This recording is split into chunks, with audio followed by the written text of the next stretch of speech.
Hello and welcome. It is Sunday. Sunday, 22 March 2026. I am setting up for show tonight, which will be the Censorship Sucks Roundtable Radio Show. Hope everybody's had a great week. Good weekend. If you're on spring break, hope you didn't do things that you regret, you know, and had a good time.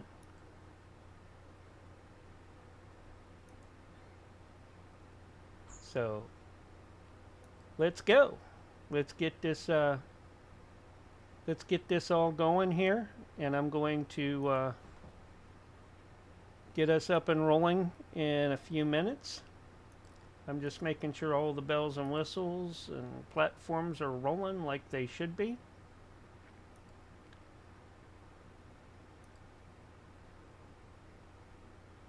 And it looks like most of them are at this point. Welcome in, Brian Stream. Boxy. Appreciate each and every one of you out there on in the chats. In the chats.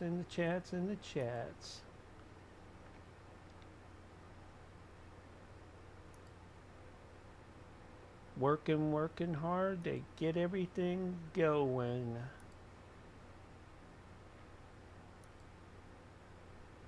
I should be rolling here in just a minute with in getting censorship up in his crew.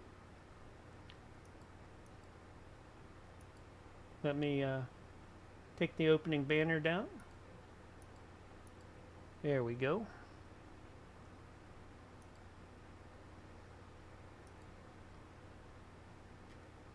Welcome, one and all. If you're just coming in, it is 22 March 2026. That's right. Setting up for a Censorship Sucks Roundtable radio show tonight. Should have Willie later on.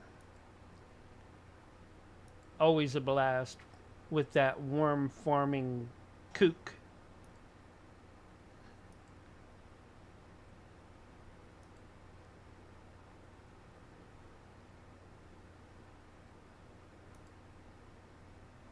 All right.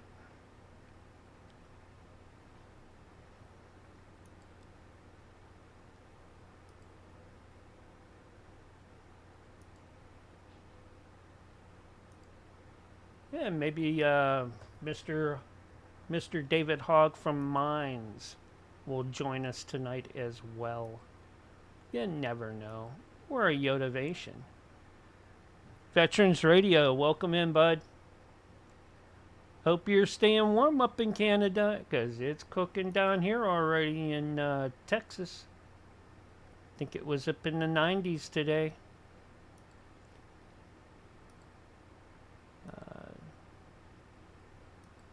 That's probably, I don't know. I don't remember my centigrade so well. In Celsius. Let me get John and the crew up and going here.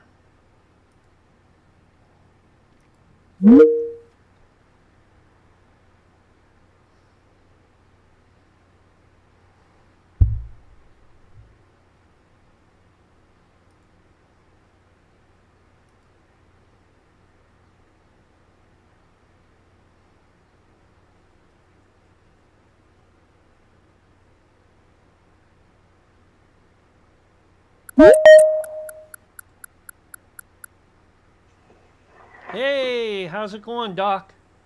Good. How are you doing, Mark? I'm doing all right. Yeah, it's been a good weekend. Waiting for John to come. There he is. There's a David Hogg, and here comes a John Galt. Mr. Hogg, how are you, sir? Yeah, I'm doing fine. All right. We've been having crazy times doing the AI music. Oh yeah. I just added a crap load up to the Oh, look at the star of the show. And updated the. Look at everybody pop right in here. Yeah. It's, Yeah, some. Barry guests could learn a lesson on welcome, how we do others, things.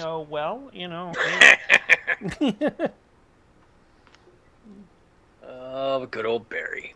Yep. The Barry bashing has begun. Oh no. No, we'll give him a break for once. I love Barry's eternal optimism about America. It's a good thing. Yeah. Yeah.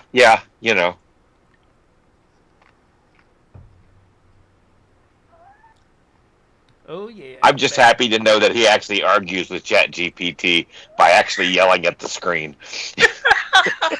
And That just makes shaking me his happy fist for some at it, reason. Too. You gotta Yeah. shake your fist at Yeah, it. it gets him so mad. That just makes it all worth it.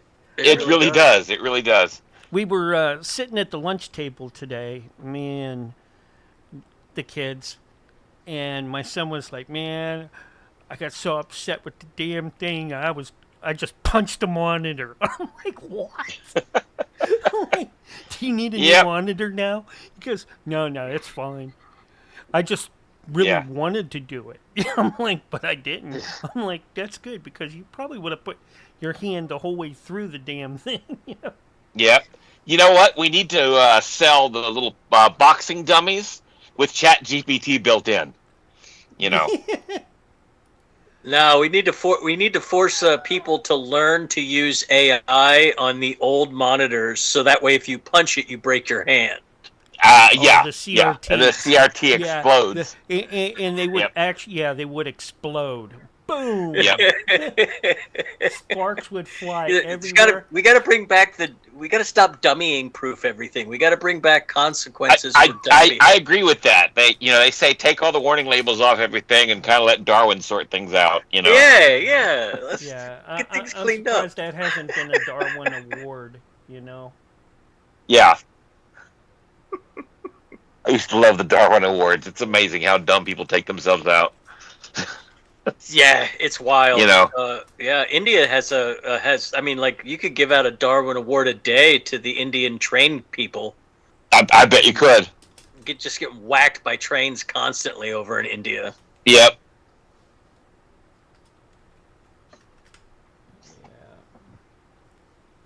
Leaning out and being like, "Hey, Apu, I'm going to send you a picture." Shunk.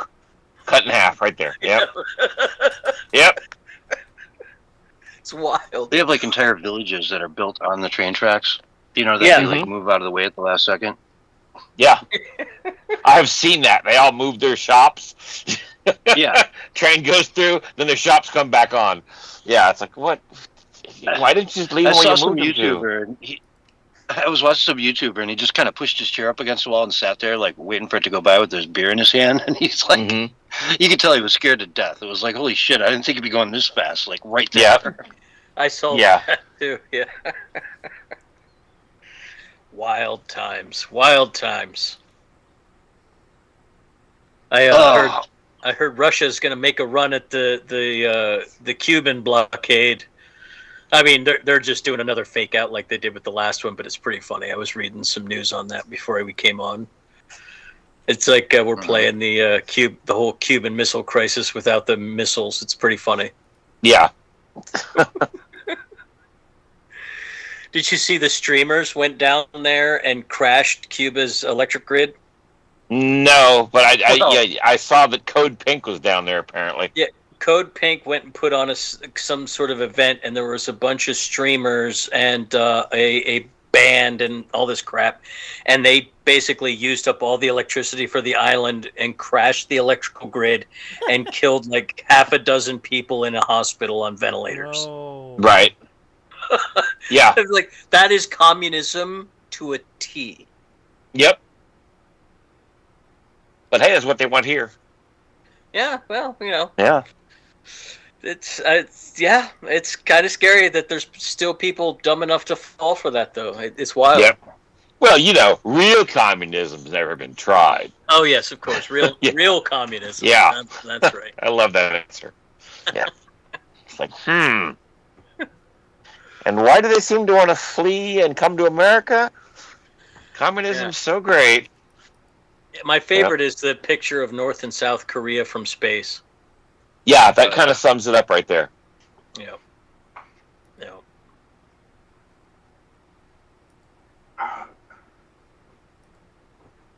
So, did you get to check out any of those links that I sent you last night or the night before, or something? Like that? They're in my feed, so I keep seeing them, but I haven't really watched much YouTube.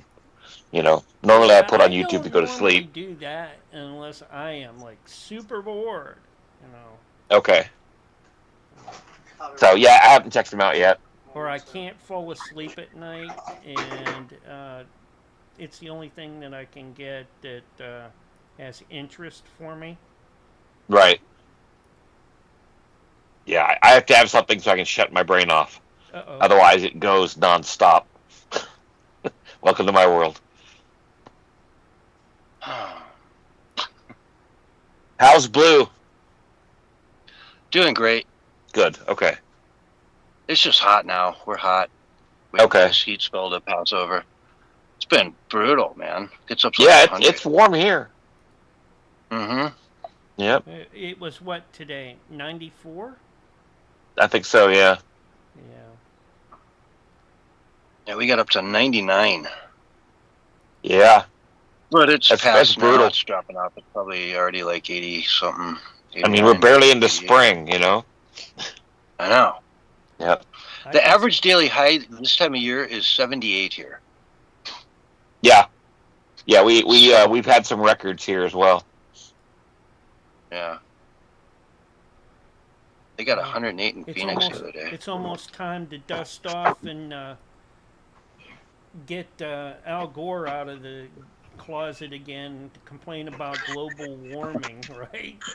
Yeah, I'm sure they will. I'm sure they will. We're not going to have any more polar bears by 2020. Meanwhile, the polar bears are spreading. Polar bear yeah. Too. Yep. Man bear pig. Excelsior! That's classic South Park. Yep. Yeah. Oh, silliness. I was in the dog park today, and we were ahead. admiring this like really beautiful like red bird on this tree, and all of a sudden it flew like right at us. No, it was a really cool looking thing. I don't know what it was. Okay. I've never seen anything quite like it. But anyway, it starts flying right towards us, and I'm like, "Oh, it's flying right for us!" Right? Yep. It's coming right at us. The guy next to me is like, South Park? He starts laughing. He's like, "You're a South Park fan, aren't you?" Yep. He got it immediately. Nice. You're in good company then, you know. Yeah, and I wouldn't have expected him to. He was like older than I was, you know. Yeah, yeah. Hey, funny is funny, you know. Yeah, yeah, and South Park honestly, if around you for lived a lifetime on Earth and you haven't watched the South Park enough to really know the characters, then you've missed out on one of the most important things in the 21st century, you know. Yep. So it was a really old guy that caught on, huh? The Kenny I'm just, you know, if he was really cool, he would have gone, "Kill me, Billy!" I'll tell you, the B guy, I'd never heard "Dude Looks Like a Lady" by Aerosmith. Yeah? Yeah, he's like, "Oh, that dude looks like a lady." And I'm like, "Oh, like the song." He's like, "What song?" "Dude Looks Like a Lady." Yep. That's a little... He's like, I have no idea what you're talking about. I don't listen to music. I'm like, I don't listen to a lot of music, but come on, dude. You got to know that song. Yeah. It's one of those people that rides in their car with nothing on. That song was always on the radio when I was in high school. Yeah. Yep.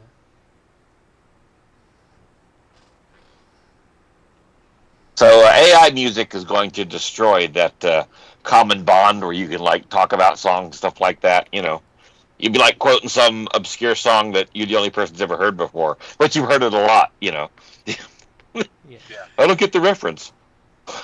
Do you think will push certain groups of people like hardcore music lovers to like form more like a bond over live performances with real music. Most definitely. A hardcore music lover wants nothing to do with AI, most likely. I mean, I love music, but I'm fine with AI. Guitar, live. What about the guitar? What? The humanoid robots playing guitar live, and drums and everything. Yeah, there you go.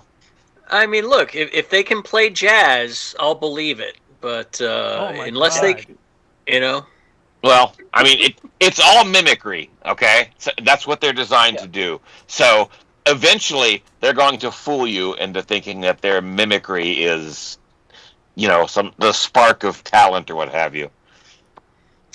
Yeah, it'll happen. That's what they're designed for. Yeah, I think they get to that. But it'll still be fake. Well, yeah, of course. I am amazed the stuff that's happening with just this current generation of music generator. Yeah. I had Tenacious D doing a song about the goth shop donut girls, and he all of a sudden in the middle of the line he was like, "Kyle, you won't believe it. She looks like a vampire, but she smells like a cruller, and it's incredible." And it's like, how did it come up with that joke? I don't believe they've ever made that joke before, and it's funny. Yeah. But apparently, it's random. It just mimicked us. But it was a good joke. Yeah, I mean, that's Joe Rogan was, and I think every artist feels this way. He's like, oh, they'll never be able to replace comedians, and I'm like, yeah, I don't know about that, because I mean, telling the joke maybe not, but writing jokes, I'm certain AI will eventually get to the point where it can write good jokes. Well, you can use music generators to do comedy routines, and it'll come up with them. That's what I'm saying. The delivery's a little stiff right now, but AI will be writing jokes pretty soon. And the thing is, just like when humans write them, some are funny, some aren't. I'll tell you, right? When I converted a lot of my old spoof commercials that I did with paranormal parodies like Totem Pole, Full Moon Birth Control, I mean, they sounded better than the actual advertisements and things that we were just goofing off with. I mean, it's like really good. I'm like, yep. Believe me, I've been doing William Shatner, not only singing about Shatner panties, but advertising Shatner panties. It's hilarious. He's like, I made these for you. Yeah, it does an excellent William Shatner, which, of course, William Shatner sucks. They're a new line for Willie. Yeah. Oh, by the way, did you play the C.W. McCall? Yeah. The trucker song about trucking the monkeys up from Florida? Yeah, it was really good, but I think it just went a little too fast. I think if it was slowed down a little bit, it would have a more authentic sound. And it got a DeVita 10-minute version. Yeah. Okay, good to know. Yeah. And actually, I think that song there, the way it was done and how it was written out, would be a better Jerry Reed song. Okay. You can just see Jerry Reed on the CB2. Yeah. Smokey and the Bandit. Come on now. And, Every Which Way But Loose. Left he Bound did Down. a lot of the soundtracks for that, I believe. Oh yeah. I'm telling you, it's going to be it's going to be wild what the entertainment, what you're going to be able to create for your own personal entertainment. I think Tim Pool is the one that predicted that there will be content creators whose skill is just prompting the AI to craft movies, music, and things that people want, and it'll be generated at such a pace that it'll be like following. It'll be like following an Instagram account or something like that. Oh well, there goes my radio production BS. So pretty much. I need to get into music, AI music production. Keep my options open, right? Right now, I'm generating new B-52 songs and Tenacious D songs and Talking Heads. I mean, honestly, you could put out an album, and somebody who's only a little bit familiar would be like, "Oh, I didn't hear this album," Oh my God, I Yeah. did the Pretenders and Pat Benatar. Oh, Mm-hmm. spot on. I haven't tried the Cars yet, or Okay. what's You know, the- you can mash them together too. You can do the Yeah. Pretenders with Pat Benatar. with Pat Benatar. Yeah, and Yeah. actually I did that with Bruce Springsteen and Social Distortion. Awesome. Oh, that's nice. Yeah. Yeah. Bruce Springsteen and Social Distortion. It has Bruce singing instead of Mike Okay. Ness, and it sounded great. It's one about teaching kids, about geography, math, and stuff like that. Okay. It's pretty cool. It's going to start replacing doctors and lawyers and all kinds of fields that are just basic pattern recognition. Yeah. It's going to be judges, wild to see how much it changes. Elected Yeah. judges. Yep. So, Yep. did you hear about the real estate deal that got destroyed by ChatGPT? I should say I almost did. got destroyed. Yeah, I you know, did. the buyers consulted it, and it's like, yeah, this is, you should ask for more money. And then the buyers, it's like, yeah, it's a good price, and the sellers, like, you should ask for more money. And then they both tried to cancel the deal, and I guess the agent is like, look, ChatGPT has said it's good and it's bad. It just tells you what you want to hear. Yep. But yeah, it almost queered the deal, as they say. Well, and there's plenty of circumstances that have come up where they've been using the AI to do case law, and it's pulling in fake cases and making up cases. There's been a couple lawyers that have gotten caught doing that. So it's still not quite there, but it's pretty close. It's pretty close. But you're right though. It has made up case law and stuff. Yeah. Remember When Buck I asked it to Rogers? figure out how much olives were per ounce, and it gave me the wrong answer. Ever since then, I don't trust it for anything in my life. Yeah. Remember Buck It can Rogers? entertain me. That's about it. Yeah. Buck Rogers was really spot on with this, Remember Dr. Theophilus, the thing that Tweaky carried Oh, yeah. around? Beady, Well, beady, beady. Yeah, Shut up, well, Buck. anyways, he was like on a ruling council for like the law, okay? Yeah. So AI there was the Supreme Court. Yeah, you're right. Well, heck, 1984, George Orwell. There's something called the versificator, and that's what made the music for the proletariats. It was basically an AI music generator, and they would use it to kind of brainwash the people. Yeah, I Tell haven't them how to feel. I haven't tried to adjust the any of the parameters to make it like hypnotic yet. Right. But I'm sure that'll come. And I haven't tried using Vocaloids as the voice set. Okay. Well, I got Slim Whitman to yodel.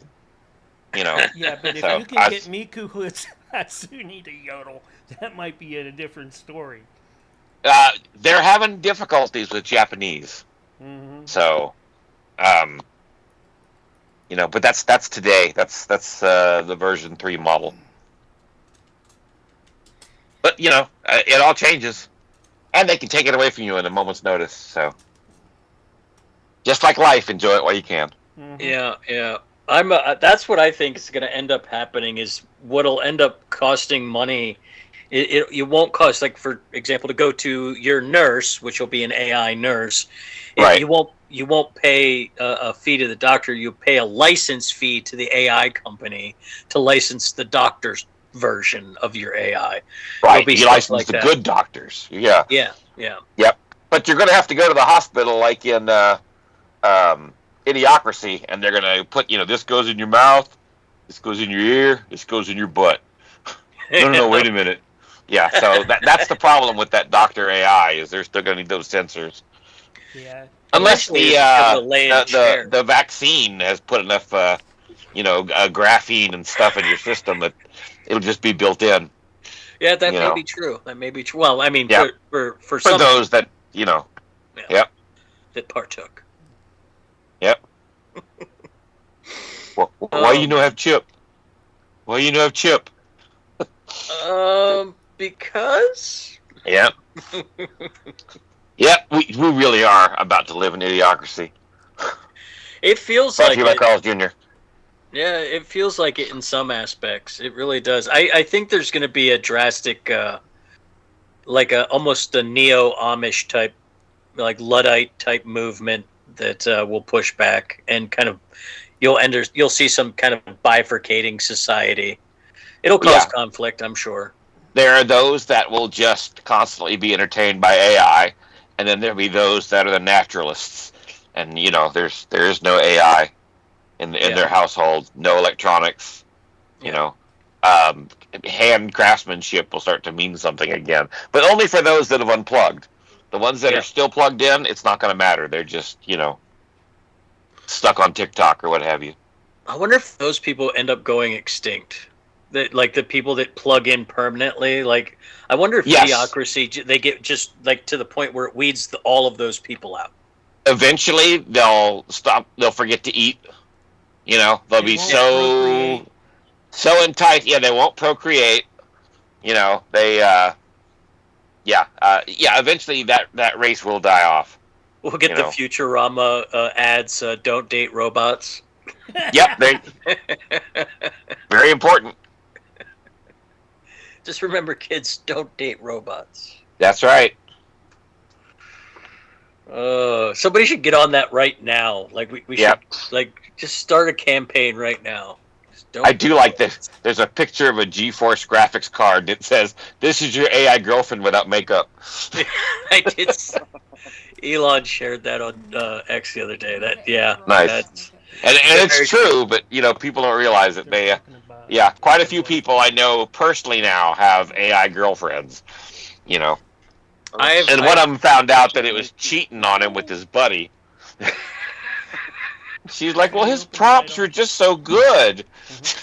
That's terrible. Oh yeah, terrible. The whole idea of dating an inanimate object is so weird to me.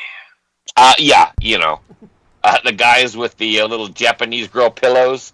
Yeah, that is super weird. Yeah, exactly. No. Yeah, I'm not even a fan of the breast on the mouse pad. It's like, I don't know. Yeah, so it's for one thing, that's going to get in the way of your gaming. Yeah, for sure. Yeah. Yep. It's almost as bad as the ladies with the fake dolls that look real, like real babies. Yeah, that's creepy. Yeah. But I'd rather them do that than get a baby monkey. Yeah. So, agreed. If that's your mental, defectiveness, all right, I'm fine with you with a doll because you know what? No one's getting hurt. But David, but that monkey will eat your face off. I just realized you're a fluffer. You're a fluffer. You come in here and get us all worked up before we go on live. Yeah, exactly. It used to be my job was to get Barry all worked up and irritated and so angry that he'd put in a good show, because you got to get Barry fired up. Normally, it took him to like the commercial break, and then all of a sudden he's all fired up, and it's like, oh man. So I am the fluffer, which is a job that has been replaced now by Viagra. So. Only in some industries. Yeah. Well, in the adult industry, the fluffer is now an extinct job position. But you're right. There still are other fluffers just for other things. Yeah. And a good one's needed in radio. Yeah. Exactly. Yeah. Yep. Get you guys all worked up, and you think I'm gonna go on the show, and it's like, oh, gotta go. Bye. Bye. See you later. See you later. If you guys do an after show, I'll try to join the after show. But again, I can't promise anything. Yep. Yeah, we know how you work. I know, exactly. Believe me, when I got up this morning, I'm like, I think I'm going to do the worm farm today. It's not going to happen. It'll be when I'm almost finished editing. David will come in and say, I've made like 20,000 AI music. generations. You are And so here's a lucky I few don't of bombard them. you with And everything. here's a few of them. Yeah, No, you have to admit the one where Shatner's singing about a woman who actually shat in her panties. He like kind the of Katy enjoys Perry it. one. The Katy Perry one's really good. Yes, yeah, he does a really good rant. You know, yeah, he sings about going on Blue Origin, but then he keeps getting sidetracked about what those broads did, and Katy Perry. Those glossy and glittery lips. Yeah, exactly. Space is to be respected. It's quiet You're in making space. TikToks. It's quiet in space. Yeah. Yeah, Right. it was really good, and all I did was give it a simple prompt, and it came up with all the rest. It's pretty amazing. I'm going to give it another minute, and then I'm going to switch us to the next room, David. All right. Alrighty. Yeah, David. Yeah, David. David. David. Yeah. David. Yep. You see that I've changed my name on other platforms. I'm now David Hoggington. I gave myself a top hat and a monocle. Yeah, and the handlebar mustache, too. Yeah, exactly. I've seen that. You know. Just like they've done with Trump and a few things, too. Handlebar mustache. Yep. All right, I think the fellas. handlebar mustache is a good one. Yeah, yeah. Oh, yeah. Not everybody can, grow them or do it properly, though. But Well, you got to have the wax. Yeah. You know, without the wax, it just doesn't work. Right. That's key. Anyways, guys, I'm going to switch us over, and I'll see you on the next one. All Hey, right. Dave. All right. Later. All right, folks. That was the pre-show for Censorship Sucks, bringing up the show for tonight, and we will get that rolling here in just a second. Oh, that's Wednesday. I don't want Wednesday. I want Sunday. There we go. Do. Join.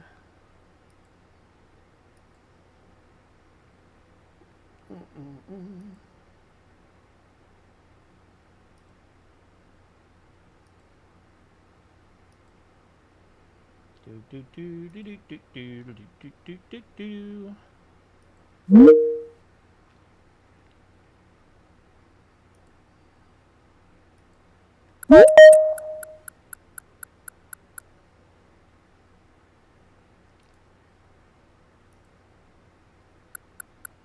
Okay. All right. Here we go.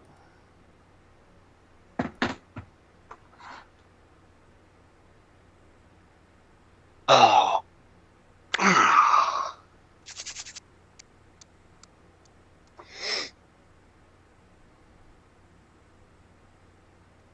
What have we got? 30 seconds? Something like that. Little more. Yeah, we should map out the show really quick. You know? Mel? Something. Yeah, let's just do an outline of what you want to talk about at what point in the show really quick.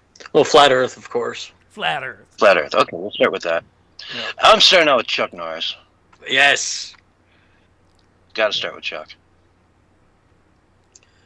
Chuck, it's a sad one.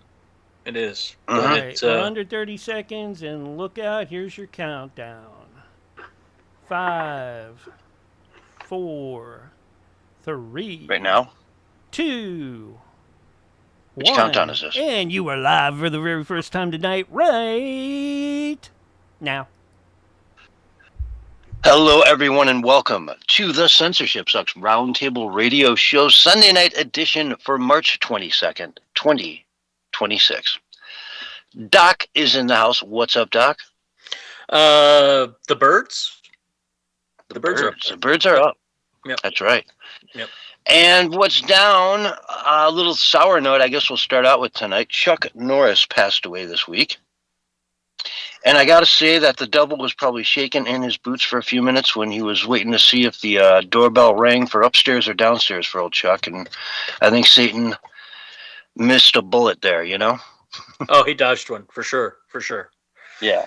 I mean, even in death, he was great memes. It was the memes were great and very respectful. I mean, Chuck was loved, especially in the conservative community, but he was like representative of a time period in Hollywood movie culture that is very nostalgic for America right now. Oh yeah, I've got an image of him fighting Bruce Lee here in The Way of the Dragon, which, you know, folks, if you want to just go look up an old movie to watch, Way of the Dragon, any Chuck Norris movie, but especially the ones he did with Bruce Lee, just incredible stuff, you know. What an amazing athlete. He lived to be, 86 years old? Yep. And I haven't heard too much specific about the actual cause of death, but I'm not too worried about it, quite frankly. You know, he passed on, and it is what it is, you know.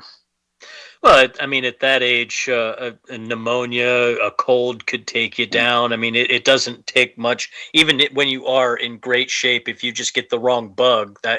And then, of course, it just could be your time. That's how I've always seen it, especially when you live a great life like he had. I mean, he's very healthy, very active. Just get the wrong guy. bug. I mean, a genuine. And then, of course, it just could be your time. That's how I've always. Rare in Hollywood these days. Yeah, I had a clip of him I listened to earlier today that he basically talked about how the Democratic Party left him. He never moved. He stayed the same on all his, you know, points and everything he believed in, but the Democratic Party left him, and that's why he became a Republican. But he wasn't too active in politics. He just kind of hung out and did his thing. He was out in Hawaii doing some martial arts and stuff in the yard, I think, when all this went down. And hey, man, you know, you're out in paradise there in Hawaii. It's the perfect place to go if you're going to go. Yeah, the way they tried to, the way they tried to interject politics, and it was so absurd. The media, the mainstream media, it was so ridiculous. Like, it had nothing to do with him. Nobody loved Chuck Norris because he was conservative. They loved Chuck Norris because of the memes and because of his crazy martial arts movies and TV shows. Like he had a cult following. He was well known in the entertainment genre. People loved the guy, and so it was really weird and kind of odd for them to take shots at him the way they did. I thought that was a little poor taste. And he was super famous for the jokes that always went down. You know what I mean? Like, Chuck jumps in the water, he doesn't get wet, the water gets Chuck. Yeah. You know? Yeah. Or, I mean, there's a million of them where he's just a badass, basically, and, you know, the world respected him for it. Yeah. It's one of those things that, like, internet culture, 80s action star culture, like, he's got a real... soft spot in America's heart, and it was it's a sad one, but you know, that is life. We all get there eventually. Now, you must, I don't want to put you on the spot, but I'm guessing you have a favorite Chuck Norris joke. Yes, I do. Absolutely. It's a meme of him and Walter Payton in a boat together, and it was this was at the time of this picture being taken, this is the third most powerful Navy in the world. That's my favorite one. It was Chuck Norris and Sweetness together in a little boat. That was my favorite one. Nice. All right. So let's see. Let's dive into some other news. I guess the State Department issued a statement today. Very rare worldwide caution security alert for travel. This applies to Americans anywhere in the world, especially in the Middle East and other susceptible countries like England, you know, which is practically Middle East. To just be on the lookout, nothing specific, but just be on the lookout. There is an elevated risk at this point in time. We've got DHS shut down. God, that's a whole nother story. We'll get to that one. Because I want to give that its due. But this, I think, is coming on the back end of Trump saying, hey, if you mess with the Strait of Hormuz, we're going to start blowing up your electric production in Tehran and Iran in general. So if you keep messing with the Gulf, you're not going to have power. And it's going to take you a while to turn it back on. Months. You know what I'm saying? Yep. So they're expecting maybe some retaliation from that. I don't know. What say you, Doc? I would suspect that they're just in general that the war has gone the direction it has. I think it's clear that Iran is at the stage of the game where it's strike whatever you can, however you can, and just make it as difficult as possible and painful as possible to be there. And so engaging their terrorist cells that they can still get to and talk to and finance would not shock me in any way, shape, or form. Mm-hmm. And, there's a lot of things that can be done on a global scale where it's just a jihadi, independent, Islamist jihadi with a suicide vest. I mean, we've seen it a million times through history. It's just one of those things. So, yeah, I wouldn't be in a panic about it. Yeah, I wouldn't be in a panic about it, but I'd be, cautious. Yeah, on high alert, extra awareness. Mm-hmm. Yeah. But they do not put these out very often, and they just did, so I thought I'd bring it up. On that note, let's see, we were talking the other night on the Wednesday show with Barry about what I need to see happen here for, me to start thinking some progress or some positive things are happening in this battle. And here's one of them. Over 20 nations announced that they'll be working with the United States to help keep the Strait of Hormuz open. So 20 nations. That's what we need to see, folks. 20 different flagged army ships out there doing their thing, keeping the peace. And so we're all in it together. And let it be known that the entire world has your back now to the people of Iran. If you want to lift up, you're going to see British ships, Japanese ships. You're going to see, the Danish out there. You're going to see, hopefully, France and Germany and Italy and all kinds of different, Australia, you name it. The whole modern world out there with their flagged battleships ready to defend you. That's the kind of thing that, gives me hope. Then we need to see, as I was saying, more action on the street, more advancement to say, hey, something happened here. They got to this building, they tore it down. There was that YouTuber that was in, I want to say, Burma earlier this year. No, it was Myanmar, maybe. No, forgive me. It was one of the countries just north of India, not Nepal, but the one next to it. And he was there, just happened to be there and filmed the entire revolution. And it looked like, they marched on the Capitol Hall and they took it over and said no one else is allowed in here. They surrounded it until they had control of it, and that was it. That's how they got it done. Something like that needs to happen. I don't know how it does. I don't know, but we just need to see that sort of a rise where, yeah, maybe more people die, but guess what? 30, 40,000, maybe is, many, many more could have died. 35,000 is the most, strong estimate I'm seeing nowadays, most reliable number that people seem to be falling on, that were killed in a 2-day period by the Iranian government, and they need to be avenged. Yeah, that's all I'm saying. I don't see the second part of it. I just don't see any evidence that the people have decided that the moment is there. But again, I don't think we really know anything about what's going on in Iran on the ground. I don't think we really have any clue. I think the only thing we know for sure is that we're attacking them, and they're still attacking the whatever locations they can hit with their missiles and drones. I don't really know if there's any, because I've seen stuff from both sides, and I just don't know what's real, right? But yeah. I can tell you this: if we actually get allies with actual warships and battleships in place, if that actually takes place, that could actually lead this in a different direction. But I don't know what's really going on at this point. There's so much mixed messaging coming from all different directions. It seems like a lot of chaos right now. Yeah, the world's standing up and saying, "Hey, man, you guys are scumbags. You need to leave power." Right? If the entire UN looks at you and says, "Leave. None of us want you. Your people certainly don't want you," then maybe you have a chance there to do this peacefully. And then, my lord, Cuba's up next, right? Well, yeah, I think Cuba's probably going to go on its own at some point if things keep going the way they are with the electricity situation. But we talked about that a little bit in the pre-show.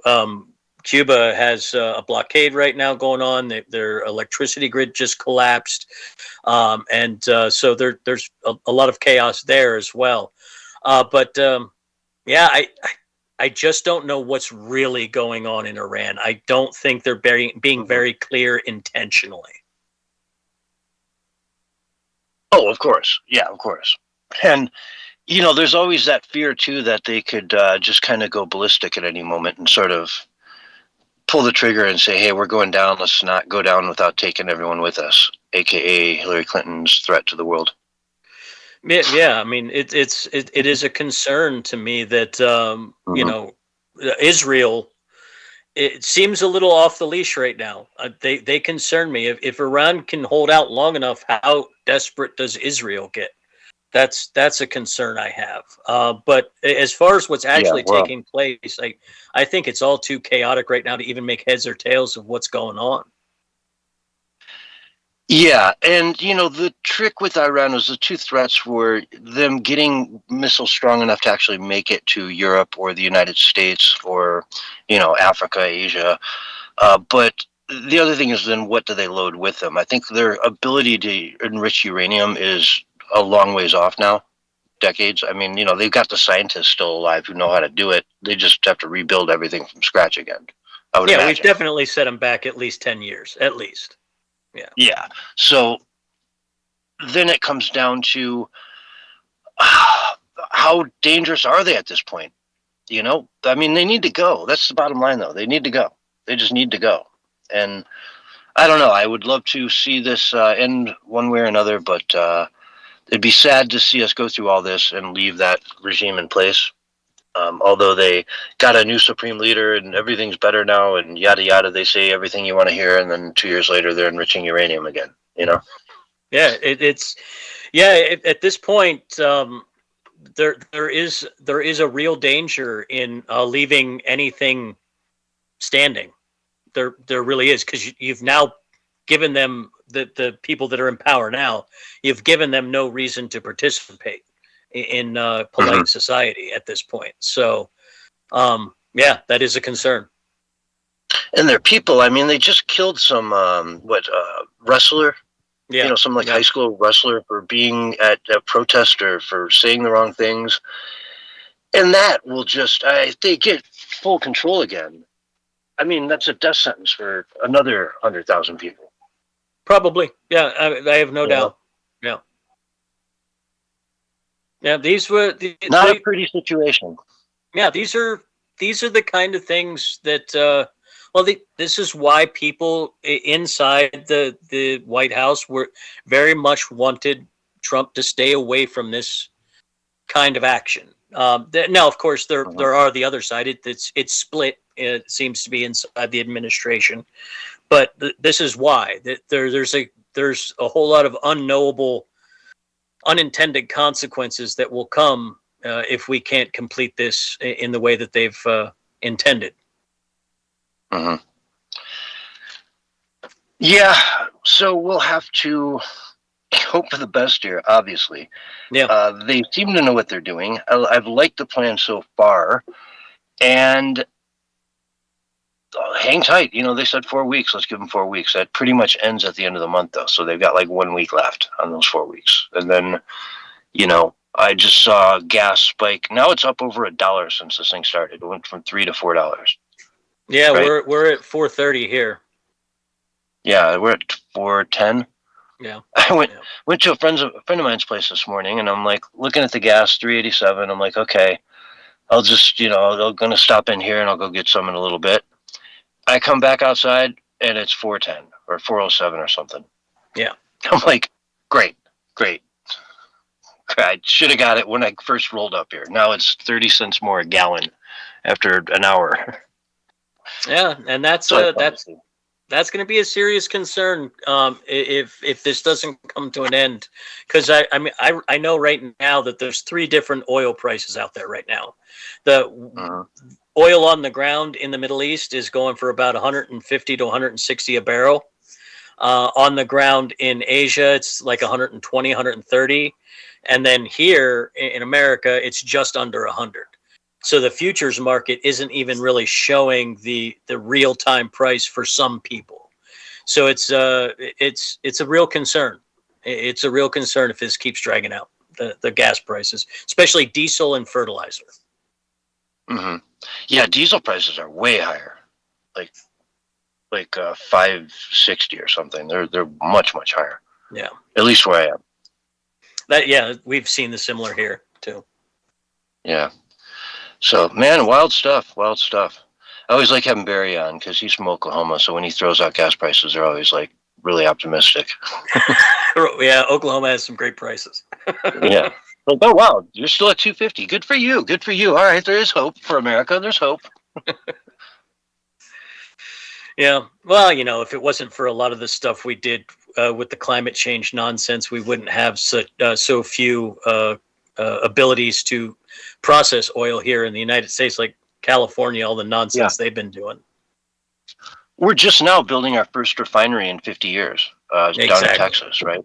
Yeah. Yeah, that's a huge project going on. But why does it take 50 years to build a new refinery when you're building that much more highway every year, right? That much more roads, that much more infrastructure, those many more cars. And yet somehow, they make it like a criminal offense to try to add more fuel to the situation, which is what makes it all go. Yeah, it's really bizarre how they did that to our economy. It really, for a very long time, tightened the screws internally so much that we had to rely on external oil, suppliers. It's just wild. Yeah. Yeah, when we have we always talk about Saudi Arabia, but man, America has the largest, reserves. We're sitting on gold mines, man. Yeah, both oil and gas. And the money does go into the economy. You know what I mean? Like if you own that land where they're, hey, we want to do a wildcat, on your property, and you say sure, and all of a sudden they have some huge score. Guess what? You're rich. Yeah, it's like a Jed Clampett from the Beverly Hillbillies. Yep. And it's funny because, we all laugh at the Clampetts, but you got to wonder how many of those really exist in the world. You know what I mean? Well, that's how Texas was built. Texas became a thing because of that. What the guys that became the oil barons of Texas were not, wasps from the Northeast. They were hard-working, hard-cracking guys that became super wealthy. That's why Texas has its own unique oil culture down there. It's different than all the other oil executives anywhere. Mm-hmm. So it's even a Hollywood trope. Yeah. Absolutely. I'm thinking of I don't want to get into this old Seinfeld episode, but yeah. So let's see. We're talking about the security of the United States, the ability to travel, the safety alert that came out today. And so it all boils down to spring break and the Department of Homeland Security having some of its money to the TSA, Transportation Safety Authority, slowed down to the point where no one's getting paid. It's been nearly a month now. 35 days, I think?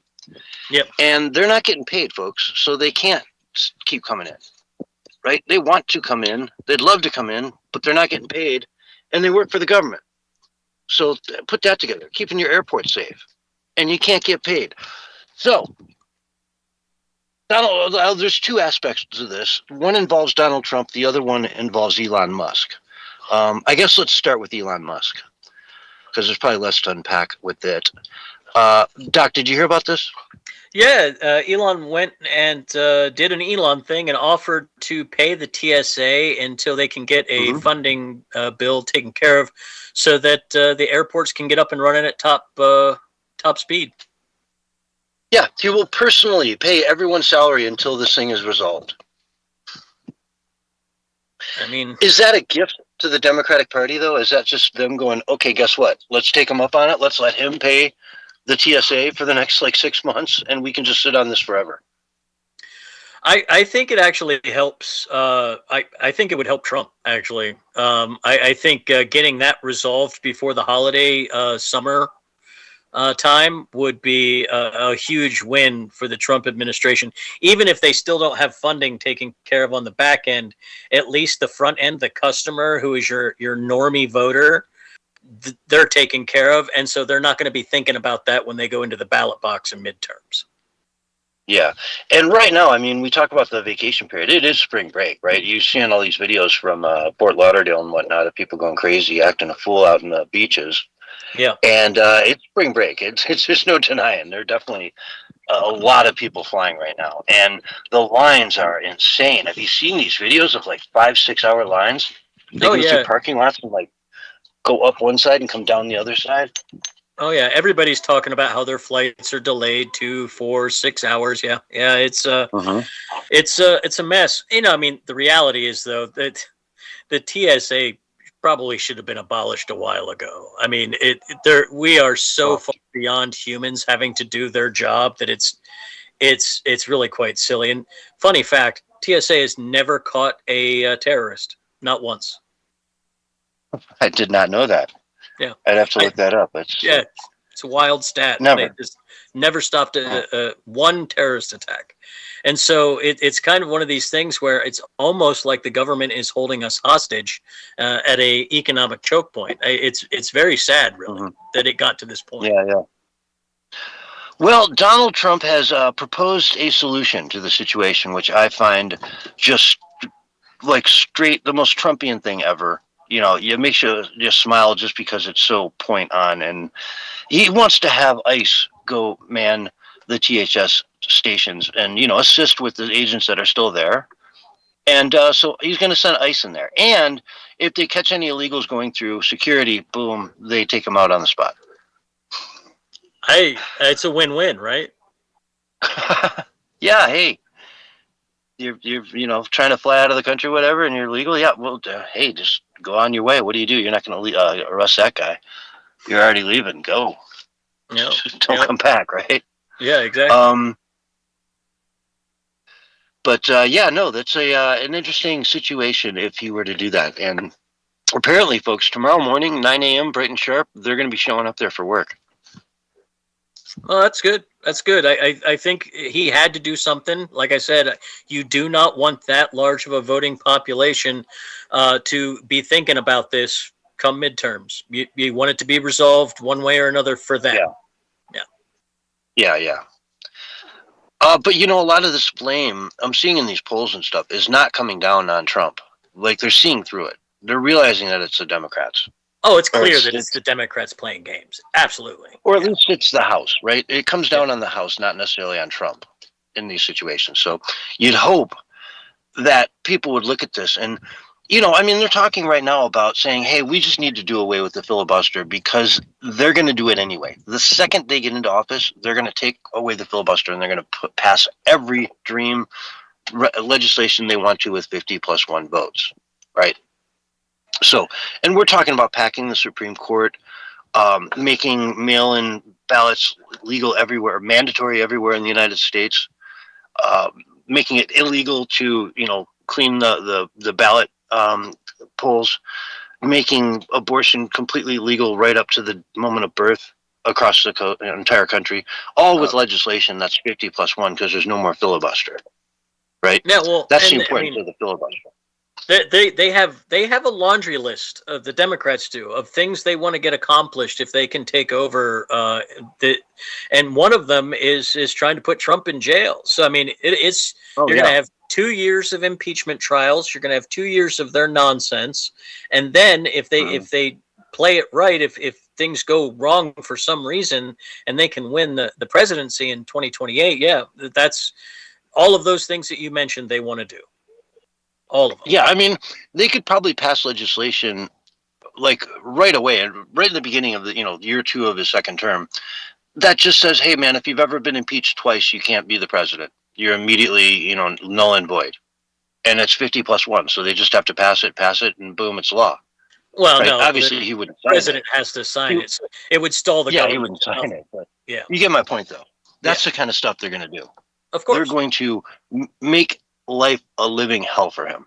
Yep, absolutely. So that's why people got out. They got to get out and vote in the primaries. If you don't like the Republicans in there, get new Republicans in there. But you got to get out there and participate. You can't. Sitting out is a guaranteed way to make what you don't want to happen. Yeah. Yeah, it's wild. So even like we look at the SAVE Act, you know what I mean? Let's say they pass it. We'll get a couple elections, but then boom, if it ever reverts back to one iota, it's just right back to World War. You know, the minute they get power again, it's just going to be World War. And I guess they look at this today as, you know, our version of the MAGA version of World War, you know, of going scorched earth, when I don't see it that way. What scorched earth? We shut the border down. So what? We're getting rid of people in this country who are here illegally committing crimes. We're going after those people first, right? And look at what happened to the murder rate in the United States in the last year. It's gone through the floor. It's down like, what, 50% or something? It's like insane numbers. Yeah. And it's the sad thing is that there are people who just don't like America, who live in America, and we have to defeat those people permanently. And there's a bunch of weak Republicans in office, in Congress and the Senate, who don't want to do their job, what they were put there to do. Mm-hmm. It's a sad fact, unfortunately. So we got to get those people out of the way. And, you kind of got to forget about Trump for a minute and concentrate on the people who are actually making your life miserable. And it's Congress. You got to focus on Congress right now. If they would have been helping him out all this time, we would be a lot farther along. Yeah, absolutely. I couldn't agree more. And that's why it's so important, I guess, you know, like you say, these midterms are really going to be a very crucial round of, we always say it, you know, we always say, hey, this is the most important, you know, midterms ever.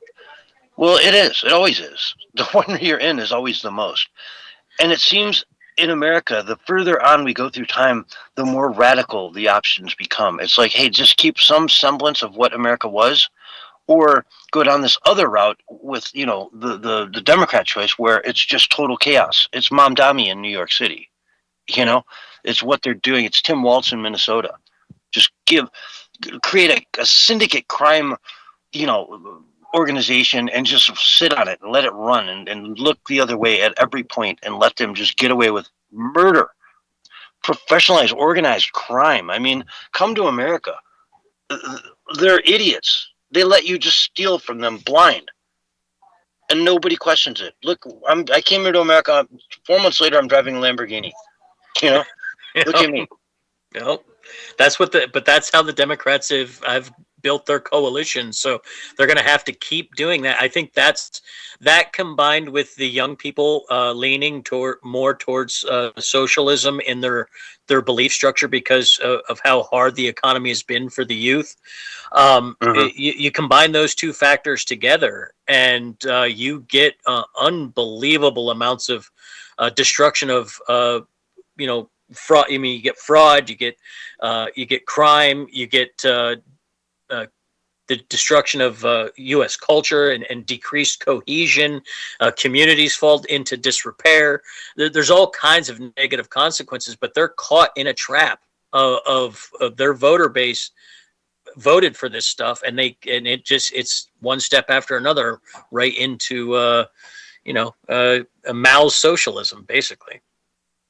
And it's funny, they think they can work with these Somali, communities, and it's just going to blow up on them in the most spectacular way over and over and again. I point to Australian Prime Minister Anthony Albanese, basically denounced the Islamic Republic of Iran and was trying to sort of talk to the community. So he went to a massive mosque in Australia and sat down there, took his shoes off, sat on the floor, did all that stuff, and started talking to them, and they just started yelling at him. It started as some people in the back yelling, and it just got more and more and more and more and more.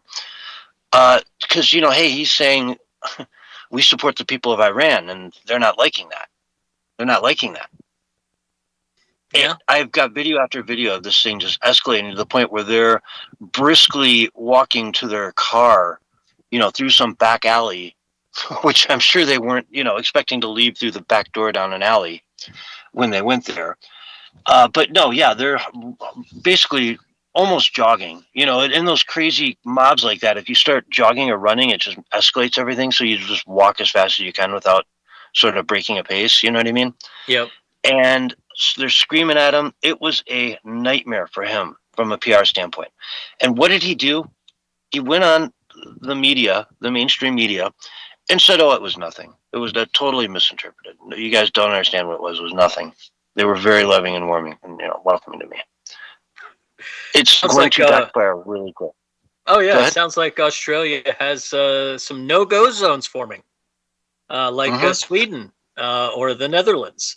Yeah, that's what you end up with, because you have these disparate groups that don't get along with one another in one coalition that you have to please, and at some point that's going to come into conflict.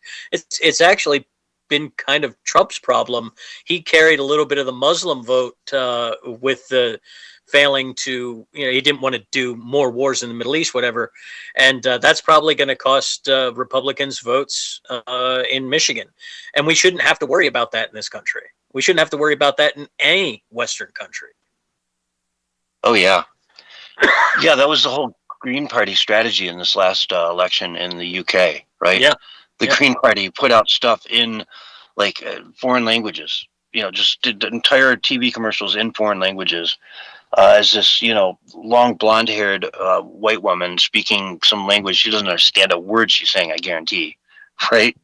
Some translator said, "Here, let me help you, learn how to pronounce these words and then say these words, and you'll get the vote." And lo and behold, they got the vote. Just pandered. Gave up being green and decided to just go with the Islamic green instead. The Red-Green Alliance, it's a real thing. And the funny thing is the Muslims teach their children, and they kind of preach this within their mosques, that participating in the voting in the democratic process in Western countries is now how that's how they wage their religious war. They could take over through the ballot box, and they are voting for these socialist candidates who will support them. Well, for now, too. I mean, they're voting for the people that are willing to say, "Hey, I'll do what you want," right? Till they can get some But eventually, power they're just going to make their own parties. Yes, exactly. Exactly. Right. Yeah, and rise up that way, And then it'll be the, Islamic and the Republican and the Democratic Party. You'll have three parties you can choose from. And it's pretty much going that way in the UK. The Green Party has pretty much become green for the Islamic flag. Right? Yeah. And what I talked about on Wednesday, I think, it might have been last Sunday, they're looking to get rid of the House of Lords in the UK, right? Yeah, hereditary, yeah. Or in England, yeah, exactly. There's the House of Commons, which is the elected officials. But then there's the House of Lords, which are just the hereditary. You live in this county or, what a district or whatever they call them over there, and, you're the Lord. Yeah. So, yeah. It's England is just speed running, blowing up their traditions over there with Gastama. Mm-hmm. Sakyastama. Yes. Yeah, exactly. They're speed running how to blow up the country, and I'm shocked that the royal family would just sit there and have no problem with the Lords losing their votes, right? I think they signed on to it. I think Charles is 100% on board. Mm-hmm. And what's it going to be replaced with? Right? The Green Party? I don't know. I don't know. We have a prime minister who's in essence sort of like the Speaker of the House, right? Yeah. They're not a president per se, like a separate branch like it is in the United States. They have a king who's a separate branch who would say sign legislation into. So in other words, they just passed a new law in the UK this week that makes abortion up to the moment of birth completely legal for any reason whatsoever. Okay, no questions asked. And it went through the House of Commons and then the House of Lords, and it was accepted, and now that's the law, right? It didn't have to go on to be signed by the king or anyone else. to my understanding of it, right? I mean, if Keir Starmer signs off on it, it's a formality anyway, right? Because he's the Speaker of the House in essence anyway, right? Yeah, as long as it makes both houses, it's a law. Yeah. But that's a thing in this, so-called Christian country of England now. Abortion up to the moment of birth for any reason whatsoever. It's kind of shocking. It's kind of shocking that they would go that radical with it. And then again, the Islamic culture is, if you're in the house and you're Islamic, you say, yes, I vote for this, of course. Let the white people abort all their kids. Because it's completely haram in the Islamic community to do anything near abortion. You get caught doing that in the Islamic community, you're in big, big, big trouble. You're not going to be around much longer. Yep. It'll be an honor to do something about it. If you understand what I'm saying. Honor. Give me honor. Yeah. But it's another place where they'll just say, yeah, let's definitely vote in a law like this because we're not going to do it. It'll only apply to the, indigenous population that we're looking to colonize anyways. Yeah, we have politicians doing the same thing here. I mean, you look at Colorado, California, Oregon, and Washington State. I mean, their abortion laws are basically the same thing. They transing kids, the whole nine. So I mean, it's the Muslim factions will absolutely back those policies. Yeah, absolutely. And the mail-in ballots. I mean, once they dial in how to rig elections, which they. Trust me, I've seen a lot of videos of them doing this years ago, right? In like 2020, 2018, you name it. Remember all the things out of Minnesota where the guys were just driving around with all kinds of ballots in their car? Just getting, they were getting paid like $250 for each one that they can get their hands on. So they were just mad scramble. The police found the guy passed out on fentanyl in his car and he had 20,000 ballots in it. Wow. Yep. Yeah, there was a couple of those. A lady crashed in a median, like she had some kind of medical episode and crashed. And then when they came to the crash, they found 10,000 ballots in the back of her car. There's been a couple of those. Yeah, I think things like that are just not acceptable. And a lot of times, heck, we saw them pulling up to these machines, or the ballot drop boxes, the Mark Zuckerberg drop boxes. Where he gave $400 million to make these things happen, and they would just drive up and start shoveling ballots into the boxes, shoveling them on camera, and then they come back another hour later and they've got more and more and more and more, taking pictures of them all as they do it. Yep. Wild stuff in your face. Wait until that goes mainstream, So we need the SAVE Act, folks. We need it big time, and I hope the Republican Party can step up because there's only a few of you out there that are too coward to do this. And understand it's the whole future of America, man. If we can't fix voting, you can't do it. I mean, nobody in the world does mail-in voting. I mean, I say nobody in the world. Okay, maybe like 3 countries do it, but that's it. It's a complete minority. Same-day registration to vote, again, maybe 3 countries in the world do that. Birthright citizenship, very, very rare. A handful of countries. Yeah, it's on and on. Yeah, it's wild how we've allowed it to be made into this way, though. It didn't start out being this way. We over generation, we've allowed it to progress this way. People have not got in the way, and it needs to be fixed. Like you said, the Republican Party needs to step up and take care of this. If we don't, it's going to be tough. It's going to be real tough going forward because it's not going to get any easier to get elected if the mail-in ballots aren't gotten rid of.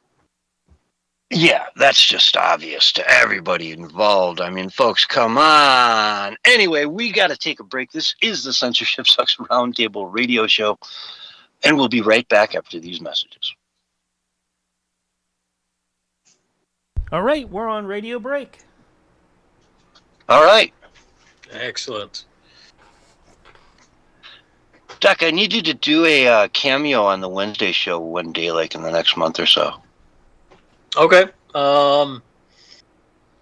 What time's the show start on? Same time, right? Same time? No, it's 6 p.m. Eastern. Okay. I should But, be able to pull that yeah, off. that'd be cool. Mhm. That'd be cool because I'm always like talking to you on Sunday and Barry on Wednesday, and so I always get mixed up who the hell I was talking to about whatever subject it is. You know, Yes, I do. I can understand. like if it was the last show, I remember, but if it's like 2 months ago, I'm like, I don't remember which one of you two I talked about that with. You know. Yep. So we need some cross pollination in there. I'll get Barry to come in on Sunday too. You get it all mixed up for good. Yeah.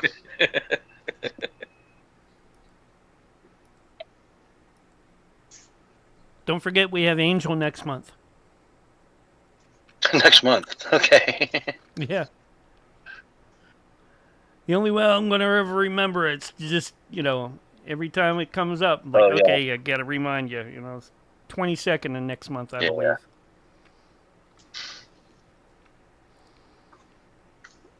I much prefer like Angel. If you want to come by, just come by. I don't want to schedule it 2 months ahead of time. Just show up. It's dude. just You hard know? for him to do that otherwise. But the Or maybe it's reason for easier. this one is because it's going to be a little bit before or a little bit after the anniversary thing for Beam. Oh yeah. He's got So, some news yeah. he wants to launch with. Yep. Yeah. Okay. And I was watching some. I don't know if you guys follow Richard Dolan or not. He's kind of a historian that follows UFOs and things like that. But he also does a lot of following of geopolitical, and he believes that if we don't get this taken care of over in the Middle East real quick, we're going to be there for a very, very long time. Because all the other side has to do is survive. Because it goes, they just hand down to the next, what is it? In the family. If in Israel the wants to family. go in there, boots on the In ground, the and get it family. done, and there's more power to them.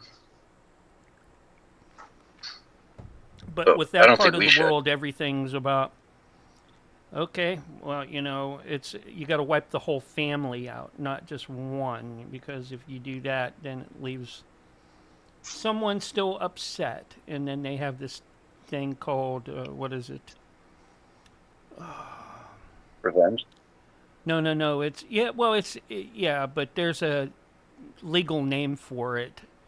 It's a legal term where they can come back and there's, it's justified then. Yeah, I know what you're talking You know what about. I'm talking about. Yeah. It's not. It has. They have a word for this. They have a word Justified for every homicide or killing. something like Yeah. that. It comes out to. We've got 30 seconds and we'll be back on air. Yep. Tribal society stuff. Yes, and that's how it works over there. Yes. How big are you on this Afro Man thing? I know a little bit about it. Okay. Because Willie apparently knows a lot. It was. Here's There's some your stuff to know. countdown. 3, 2, 1, and you're live. Hello, everyone, and welcome back to the Censorship Sucks Roundtable Radio Show, Sunday Night Edition, March 22nd, 2026. And boy, do we have a show for you tonight. With me, of course, we've got Doc. Doc, where can people find you online? You can always find me over on the X, formerly Twitter platform, of course, on Rumble and Odyssey, as well as Minds.com, my favorite platform, and that's at Doctor420, and that's Doctor with an E. 420. There you go. Go get them, guys. Puts out great content all the time. You also do a crypto show on Wednesdays. Well, I don't want to call it a show per se, but why don't you tell us a little bit about that? Blah, blah, blah. On Saturdays, every Saturday, I do basically a roundup of the weekly economic crypto market news and kind of discuss how I see things in the realm of the economic turmoil we're facing. And I guess I have egg on my face because it used to be on Wednesday. Now it's on Saturday, folks. No, So- my other show's on Wednesday. You have Wednesday correct. It was just Okay. the wrong show. Oh, okay. Gotcha. All right. My bad. Anyway, You're doing shows. You're out there. You're making a name for yourself, and we all dig it. I love having you on the show. So let's dive into New York. Kathy Hochul, man, she's really firing on all cylinders. Let's see here. I'm going to have to pull this up on another platform. She basically, you remember when she said to everybody way back in the day, like, hey, man, if you're not part of this, we don't want anything to do with you, just leave? Yes, I do. I do. Well, Didn't work that's out good for her, coming. did it? Yeah, no, it's coming back to backfire on her a little bit. She basically is now begging people to come back to New York. She's saying, look, man, just, hey, if you, we could really use the money. If you got the money and you like what we're doing up here, trying to make a city the better, the best place it can be, could you please consider coming back, leaving Florida and coming back to New York City? Really appreciate it. I don't think that's going to work. I don't think begging will work in this particular circumstance. Mm-hmm. And Mamdami's not helping her at all. This wealth tax is very popular now. I saw Bernie Sanders, I think was one of the people that sponsored a bill along with Pocahontas to tax 5% of every billionaire's, net worth. And I think they're the one they put out there on a national scale would do it every year. Yep. So 5% of your net worth every single year if you're a billionaire. If you get to that point, why cross that threshold into billionaire? Just stay at, $899 million and, you're good to go.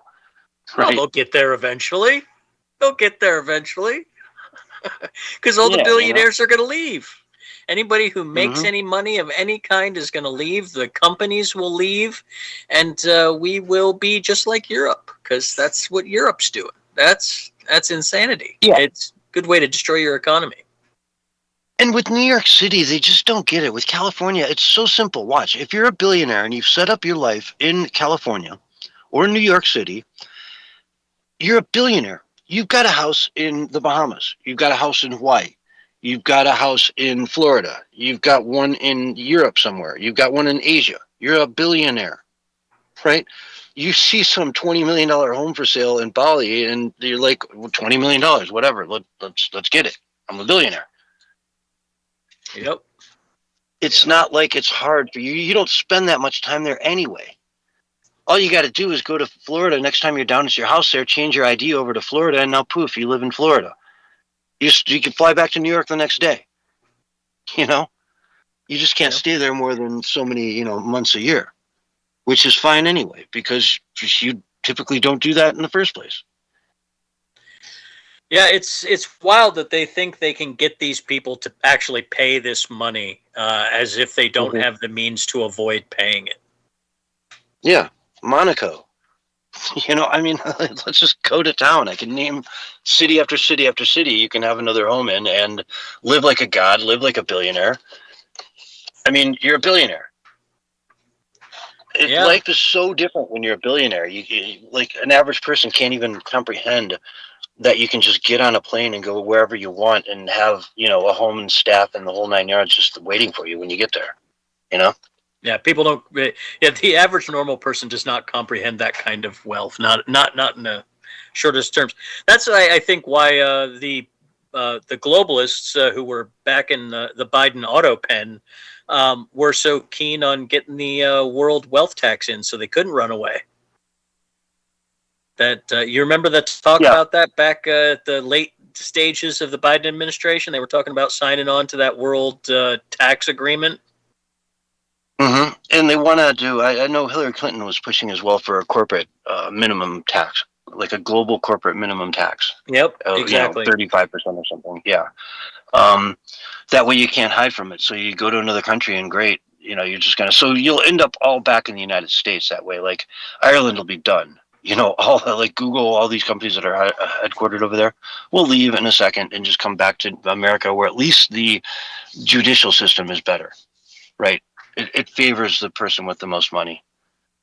Yeah. And it's not shy about it.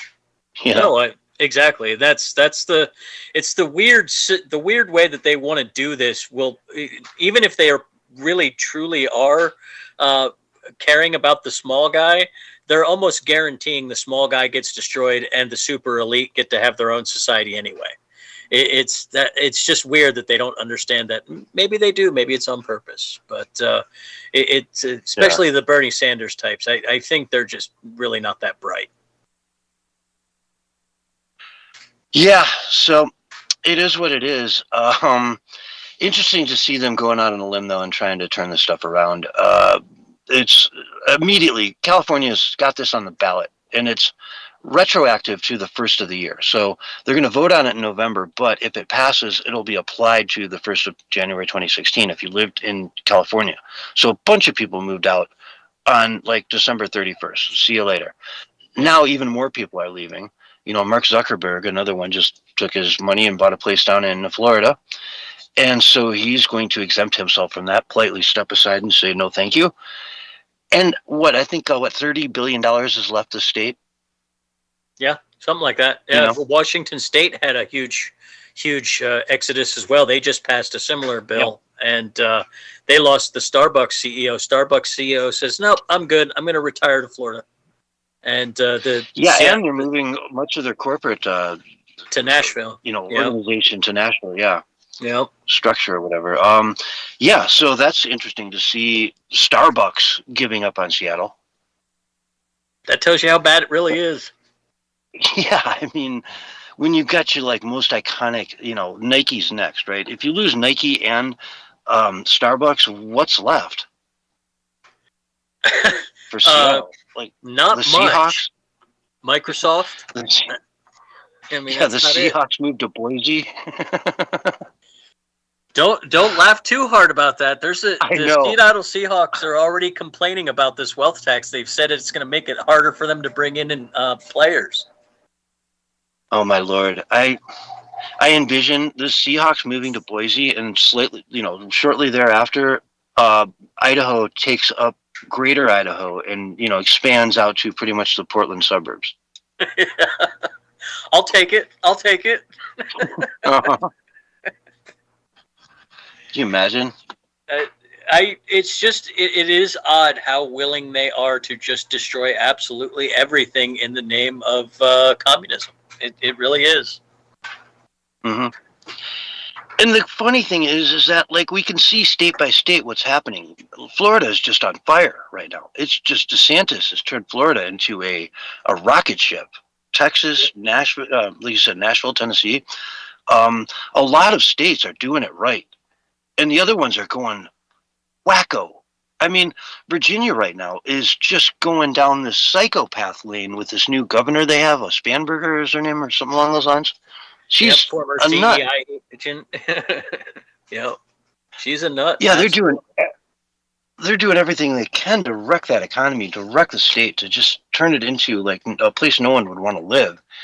And the contrast is just so in your face between state to state. It really is. And people can't help but not see that and recognize it and say, this is no good. It's so easy to just pick up and move.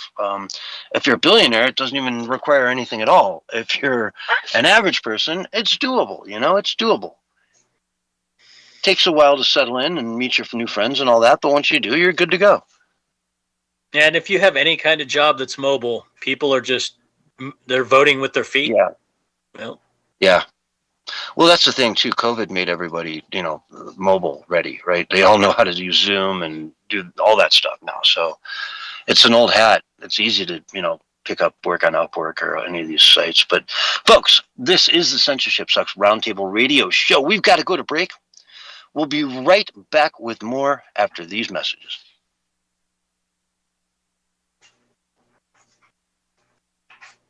And we're clear.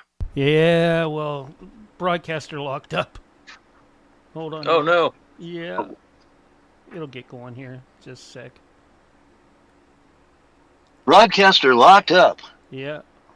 What'd they lock him up for? Yeah. It wasn't on the Epstein files, was it? Huh? Was our The broadcaster on the Epstein files? No. Well, that's good. That's good.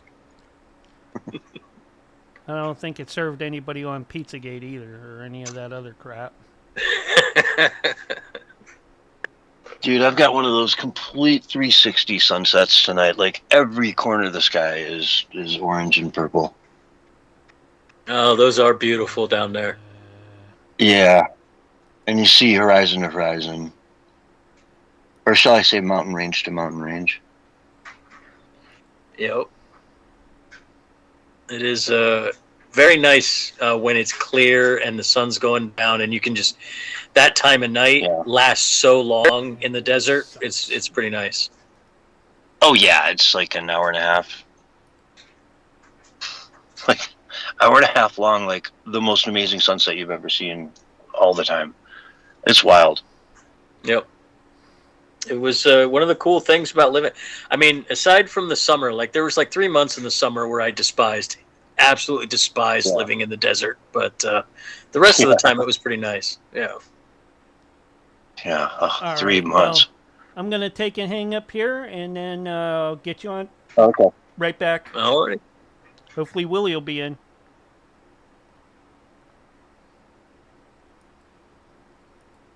All right. Folks, be right back after this for the second hour of Censorship Sucks Roundtable Radio Show.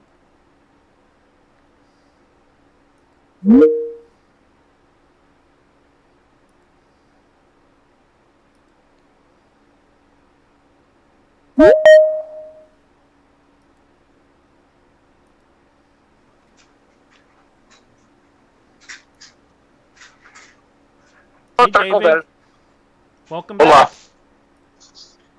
Hello. Hello. Oh shit! Yeah.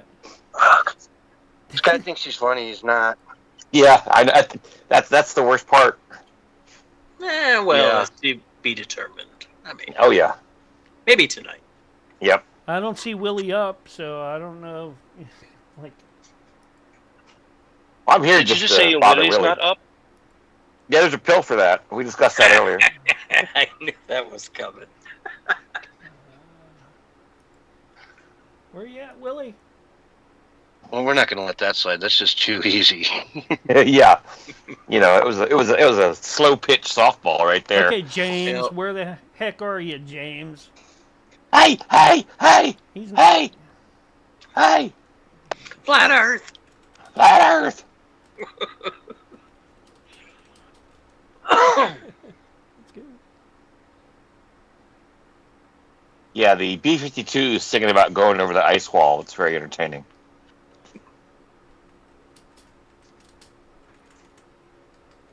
Yeah, rubber duck. We're at the ice wall. The Yep. ice wall.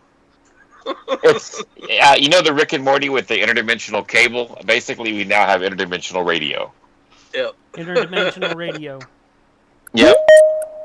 Oh, look. Hey, Willie wants in. Should we let him? Don't they it all? is. Hey! I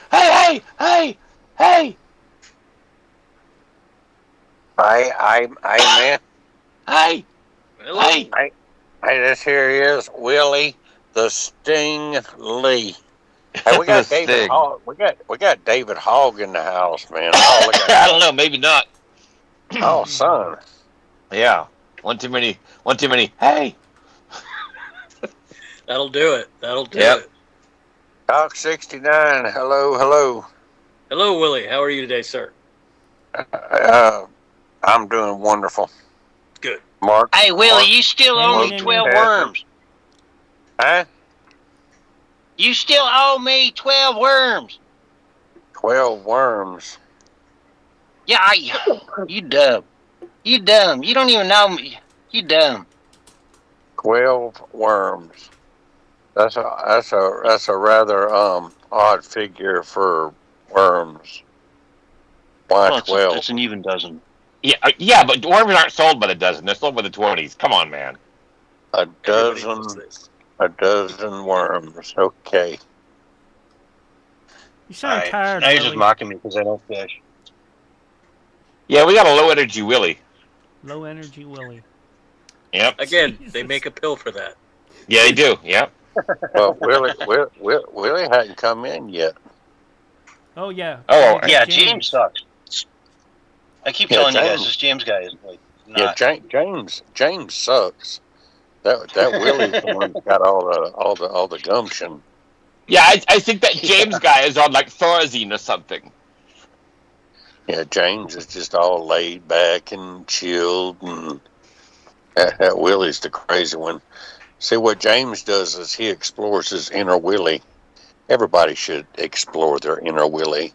Occasionally. Yeah, I did that as a child in the bathtub. Kept turning it inside out. Yeah, with the Q-tip.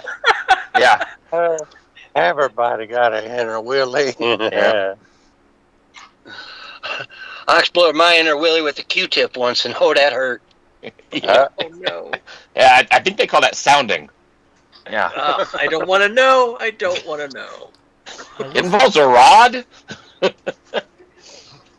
and a urethra. You missed it last week, David. Willie's he's gonna write a book and have a movie about Curious Alex. It's gonna be about a monkey and this man Willie with a big yellow hat and big yellow suit.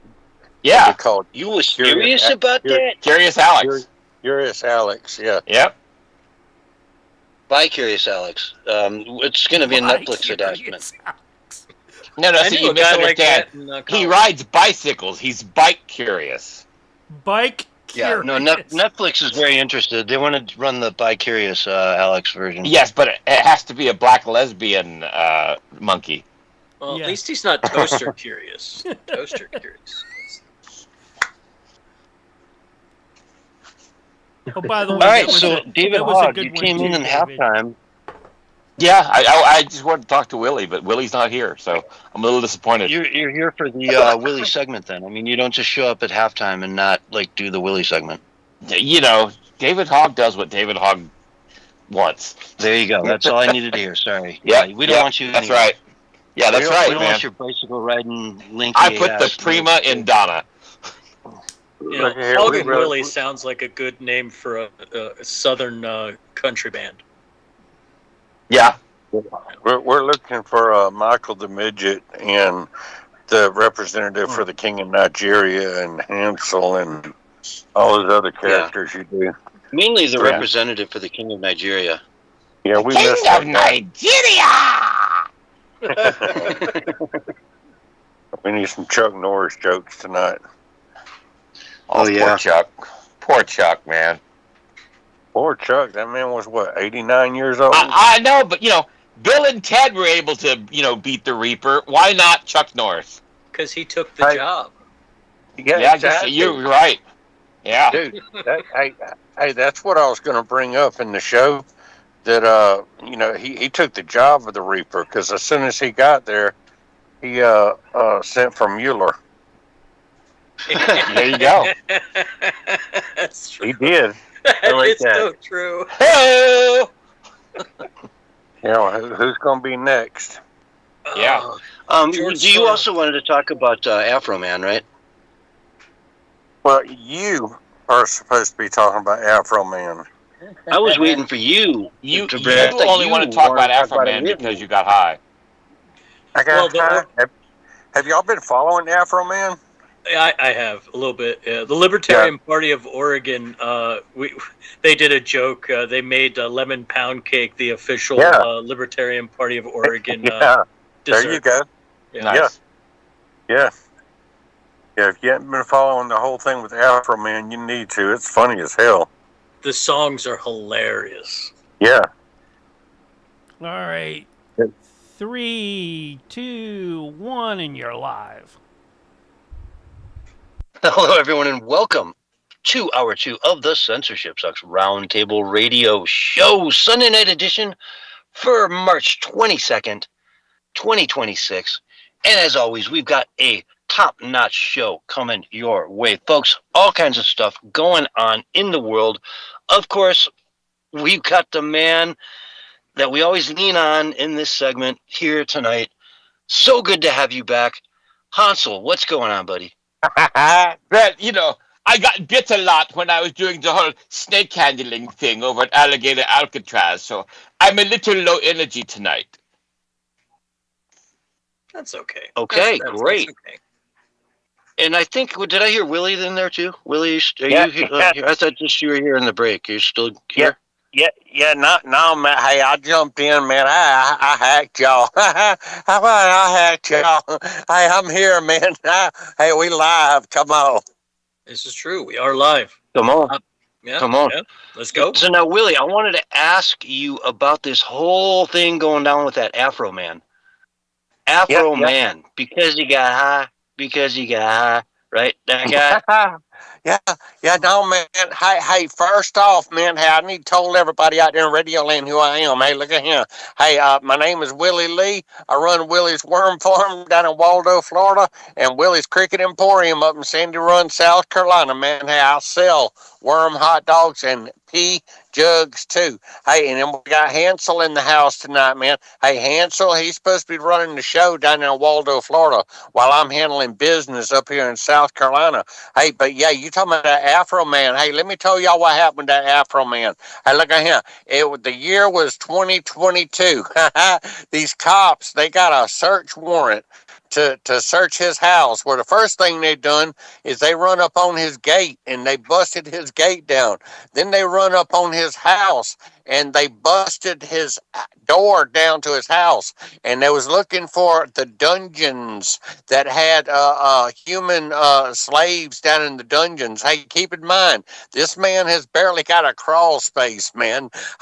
Hey, they was looking for narcotics and they was looking for human trafficking, and hey, this one cop, hey, they got in the kitchen. Hey, and meanwhile, everything that's going on, man, hey, Afro Man, he is filming everything. He's got cameras all over his house, and the cops, they managed to what they call disconnect some of the cameras and stuff, man. But he got a bunch of footage on film, and the one cop, it was staring down a lemon pound cake. It was sitting on the counter. I had that cop. It looked like he was. I ain't no joke. Hey, y'all look at the footage, man. Hey, that one cop looked like he was fixing to put his gun down and have him a piece of lemon pound cake, man. Hey, but they done all this, and they searched through his closets and his CDs and everything else, and they were searching through his pockets. Now, Afro Man. Meanwhile, he was out of town, but he was watching what was going on as it was happening, man. Hey, and he called the sheriff's department up and wondered what was going on. They couldn't tell him nothing or wouldn't tell him nothing. Or he got home and his door was busted in, his gate was busted up, and he said, "Hey, look at him. Y'all went through my house. Y'all took my money." They went through his suit jackets, man. Hey, they took over $5,000 out of his suit jackets, and they counted it up and carried it back down to the police station. He had to go down to the police station to get his money.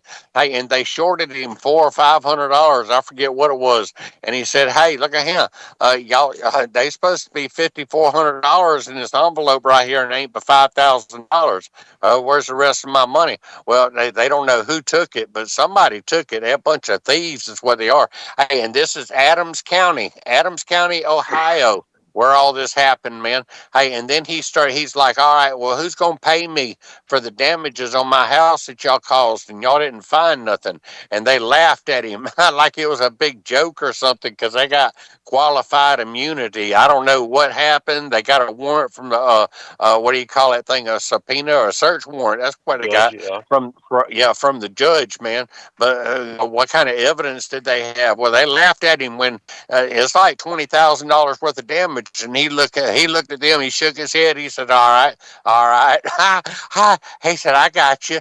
Hey, and then he commenced to writing these songs. Now, this happened back in 2022, and it just now went to trial. Man, I ain't gonna lie. Hey, I watched the footage from the trial. Man, he dirty dogged them cops, man. He had one, one woman was on there. She was crying. He talking about defamation of character. They defamed lemon pound cake. Got the one cop. Everybody calling him lemon pound cake and calling him a thief. And well, to be fair, the dude's like 350 pounds. I mean, lemon pound cake is probably the nicest thing he's been called in a while.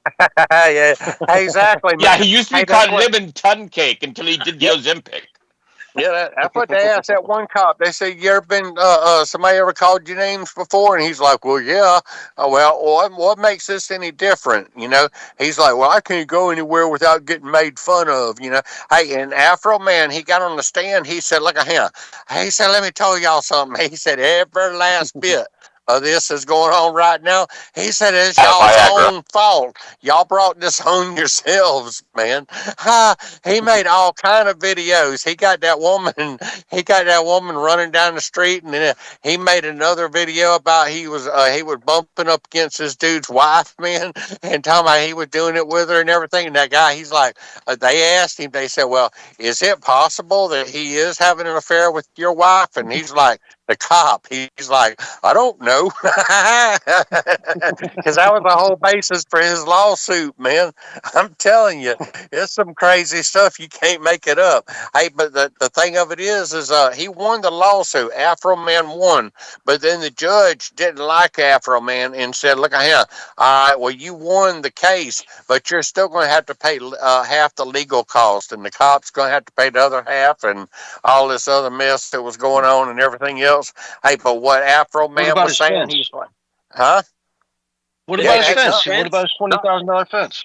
Yeah, no, they still ain't paid for nothing, man. He said that's why he's writing them songs, so he can make some money to pay off the damages that them cops caused, man. Now he can make and he said he just writes about his life. Yeah, and for all y'all out there don't know, man, Afro Man, he's the guy that wrote that song talking about, I got high, because I got high. That's who that is, man. Yep. I was gonna go to work today, and then I got high. Yeah, it was a big hit, like in the 90s, right? Yeah. Oh, yeah. Yeah, that's it. That's exactly what happened, man. Hey, we really tripped around with that song playing in the background. Hey, Hansel. Yeah, what do you want, really? Yeah, hold on a minute. I need you to listen to me tell Doc 69 hello and Mark Wojciech hello, because I hadn't said hello to them yet. Hey, but look at him. Hey, David Hogg is not been around for a while, and I want to talk to, and we miss doggone, we miss Michael the Midget too. But look at him. All y'all don't know. Hey, me and John Galt has gone into business, and Hansel, I want you to come out here to Arizona, man. Here comes the money pitch. Yeah, man, this Willie's Rocket Juice. Hey, that's some good stuff. Me and John Galt has got a bee farming business going on, man. Hansel, you need to get out here. Hey, because it is hot out here in Arizona. That's where we're at. Arizona, for all y'all don't know, is out west. But with the snake bites, I don't know if he can handle bee bites, because he just got done handling the snakes. I'm allergic to the bees unless you have a lot of epinephrine. No. Hey, I got these bees trained, man. Hey, it's a bona fide bee mafia, what we got going on, man. Hey, look at here. This is like the whole like Game the syrup mafia in Canada? No, what? Is that like the syrup mafia in Canada? Hey, them. It's the Arizona honey mafia. Hey, y'all got... It's hot honey. You know that hot honey trend? No, listen to what he's saying, man, about the syrup up in Canada, man. Hey, them folks take that mess seriously. Seriously.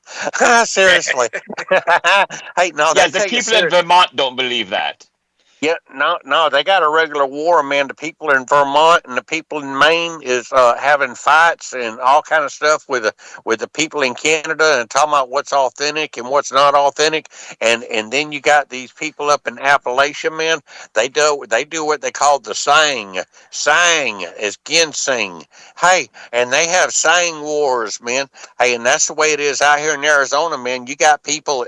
You got cliques of people, and you got some people people they're raising lizards, and some people they're raising cicadas, and other people's raising grasshoppers, man. And this one guy that's raising ants, and they get mad at one another. One of them gets mad because the ants get loose and go eats up all the other fellas' grasshoppers, and then right now all the bees that we got going on, man. Hey, Saul Good. Hey, Saul Good is in charge of this whole operation, and he told me, he said, look at him. He said, Willie, in that stupid little voice that he's got, man. Hey, y'all ever notice that Saul Good, he sounds like that fish off of Y-Files? Hey, he does, that little goldfish, that little stupid voice. I know that, yes. Hey, White Files on YouTube. Yeah, shout out to them. That's a great channel. Wi-Fi. Hey, it is a great channel, man. I listen to it. I ain't gonna lie. Hey, but look at him. Hey, hey, but Saul Good. He said, look at him. It's so hot out here in Arizona. I need you, and that's what he tells me all the time, man. Night after night after night, I go to these different places, and I get bees, and then I bring them back to our bee place. Hey, I learned a new word. It's called apiary. Apiary is like a bee farm. Yeah. I learned you a new word, Willie. I'm proud.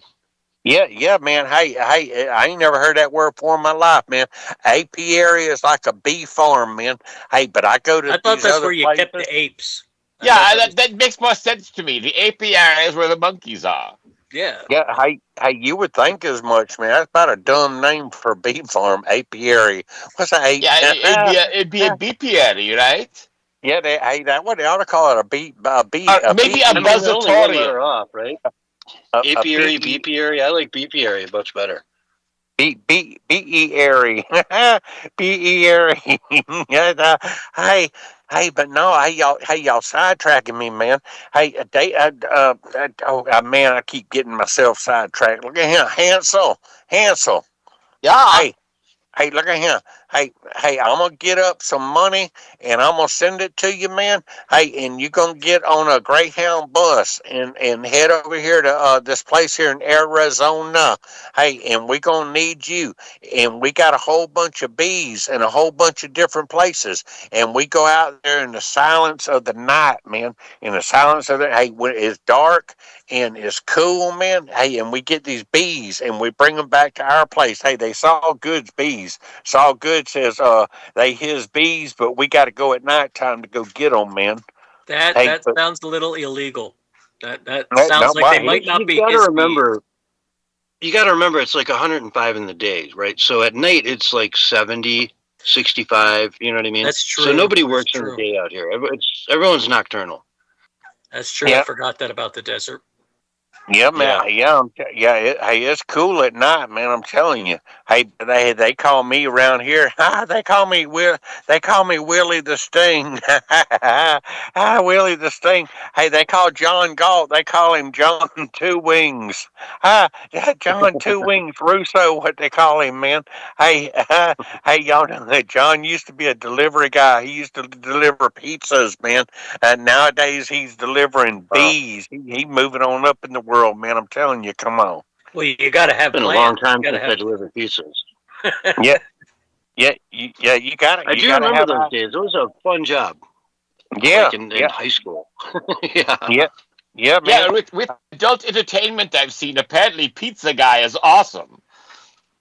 Yeah, no, hey, you got to have ideas, man. Hey, if you ain't got ideas, you backing up. I'm telling you, look at him. Come on. So, Willie, it's great to have you out in the desert. I got to say, how you enjoying it out here? Yeah, I like it, man. Look at him. Hey, they pretty women out here too. Hey, but y'all heard it told about. Hey, I'm gonna tell y'all something, man. Hey, this past week, y'all probably don't know this, or y'all probably knew it or forgot you knowed it or whatever, man. Hey, but y'all pay close attention to me, man. Hey, this past week, a great athlete died, man. He passed away, and he was near and dear to all of us, man. And nobody thought he'd pass away, but he did. And I'm telling you, it's a real loss to the world, but he's in a better place right now. Pro wrestling icon Dennis Loverboy Condrey.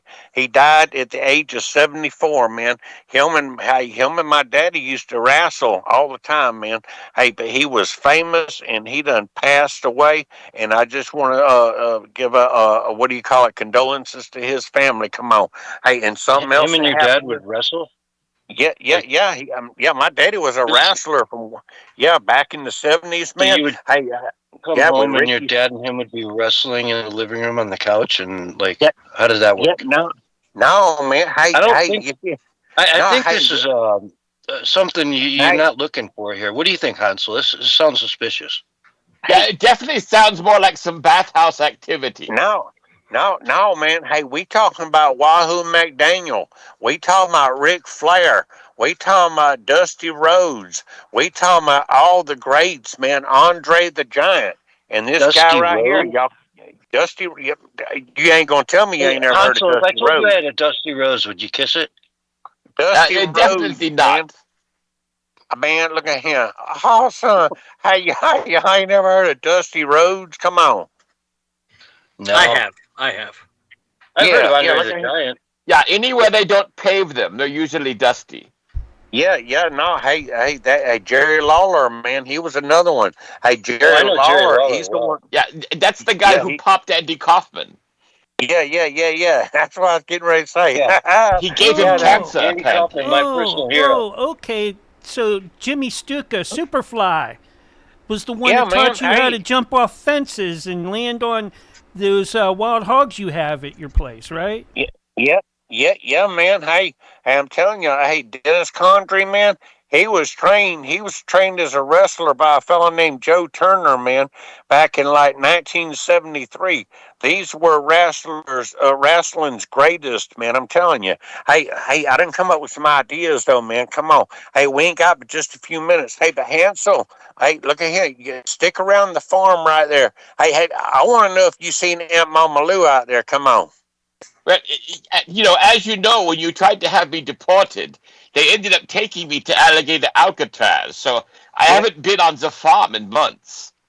No, man. Hey, you were supposed to escape and then come back, and then I was going to turn you in again for some more money. Hey, that's the way it works, man.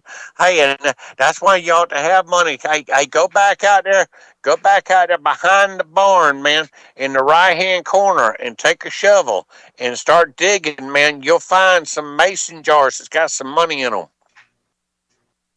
Yeah, I'm not going to fall for that. Last time I dug up a bunch of pea jugs. Last time you fell into my dungeon, you stayed in that sucker for about 6 months. Hey, that was your own fault, though, man. Hey, but not. Hey, Doc 69. Hey, look at him. Hey, I'm on to something, man. Hey, I am on to here something. Comes the ask for a check again. Yeah. We got 2 minutes, man. Yeah, no, man. You got 2 minutes. Go ahead. Take all the time you need. You got 2 minutes of the show left. Actually, about a minute 55 now. Yeah. Yeah. Okay. Hey, real quick, man. Real quick. Hey, I was asked to advertise for No Doza Draw, and I'm not going to advertise for No Doza Draw at all. They told me every time I mentioned the name No Doza Draw that they would pay me a certain amount of money. This is one of those secret ads again. But I am not going to advertise. We're just going to go ahead and end it early. But End it early. I don't see any reason to, even entertain Willie anymore. He's abusing Willie. You're abusing the invitation, and that's why we're announcing that we're handing over this segment to Hansel going forward. And Willie, we're going to feature you though. And we do the after show sometimes, right? Yep. After the after show, I'm going to do a 5-minute phone call with you, and we're going to feature you in that private phone call. Yeah. Hey, and I wanted to tell you something else too, man. Hey, I got this whole spiel wrote out about John Galt, man. He had Atlas Energy and all kind of other stuff, man. Hey, look at him. Oh, hey, I got all kind of stuff going on. Hey, but no, hey, you sidetracked me Atlas real quick, Energy, man. I like it. No, no. Hey, I look at him. definitely, in the 30 seconds Hey. we have left, Willie, the last thing I want to do is sidetrack you. I want Yeah, you no. focused. We've got 25 seconds left, so just be focused and 24. tell us what you want to say. No, Don't get no, confused. Hey, You got 20 seconds left. Don't get confused. Stay on point. DeWalt electric Crocs, man. Hey, roller skates, electric roller skates. DeWalt, man. You hook them up to a battery. Hey, and this is what I need. All right, some folks. cash. On that note, we've got to go to break. No, This man. is the Censorship Sucks Roundtable Radio. Thank you so much for listening. We'll be right back after these messages. Flat Earth! Flat Earth, man. Yeah, hey. Flat Earth! They got it in. They got it in. All right? You're not. A private. Man. You're going to feature him in a private phone call. That was good. All right? That's Yeah, they're gonna classic. fire your butt, Willie. Yeah, no, hey, I was going to talk good about John Galt. About it was going to be Larry. Or Larry, what's Larry? Larry, what? Who's Larry? Fink. Hold on a minute. Huh? Larry No, Fink, we right? had another. No, we had another. Bullhorn Larry. That's who it was. Hey, Bullhorn Larry. Hey, Bullhorn Larry. Hey, come here real quick, man. Hey, we want to talk about John Galt. Hey, you want to talk about John Galt? Hey, look at him. Yeah. Hey, John Galt, you're likely in the broadcasting business, and for a reason, because you prioritize bold individualism and unapologetic logic, man. Hey, in a world of sound bites and service level takes, a host that makes a namesake usually stands out on very key reasons. No, it actually says 4 very key reasons, man. You have intellectual rigor. You are not interested in just going with the flow. You challenge your listeners, and you challenge them to think for themselves, and you question the status quo, pushing a philosophy of self-reliance. Yeah, that's what John Galt does, man. Clarity of conviction, something refreshing What about are you a reading host. from? Like some AI thing? It's ChatGPT, of course. No, man. Hey, there's some stuff I made up, man. I made it Well, good up. for you. Yeah, hey, we want to talk about Atlas Energy, and you act as a voice for the producers, and hey, you are a doer, you are a hard hitter and a go-getter, man. Hey, look at him. I had all kind of accolades for John Galt, man. Look at him. Yeah, he's That's only why we want to sucking move up you because he's and about to feature be you fired. in a 5-minute private phone call. That's the top segment I have. Hey, did y'all cover that mess? Hey, did y'all cover that mess with that woman, that Japanese prime minister, and Donald Trump's making fun of her? He had her come Yeah, into I've the got that clip. Huh? I actually Yeah, have that clip. Yeah, he had her coming into the side door like she was some kind of a maid or a servant or something, man. Didn't even roll out no red carpet for her. Made her wait everybody. She said, I will never set foot in the United States of America again. That whole trip wasn't nothing but an insult. And then he wants to make fun about No, Japanese I did not. and Pearl Harbor. I got completely different coverage of that than you No. got here. No, hey, that's the way it happened, man. Huh. Okay. She was highly upset at the way she got treated. She said, "I Then will why didn't never." she commit troops to the Hormuz? Yeah, man, I don't know. Everybody got something on everybody, man. Who knows what goes on behind closed doors? He's saying that Japan is the best now. Like he said today that I can't believe Japan is way more reliable than anyone in NATO or the UN. Yeah. He's Well, two nukes will do man. that to you. Yeah, he's backtracking. But I mean, seriously, man, you don't know who's cheating, who's being true, and who don't even care anymore. Makes you wonder who's doing right till someone tonight, and whose car is parked next door. Come on. We can't even get you to sing on the radio, and you're going to do it in break? Come on. That's what happens, Yeah, you can't save a little something for the break. Yeah. Very Lemon disappointed, pound Willie. cake. Very disappointed. Pound cake, lemon pound cake. You're doing that to like spit in our face. You're man. You're saying this is what I could have. I'll tell you what. The next 5-minute phone call we have that I feature you, I want you to sing the whole time.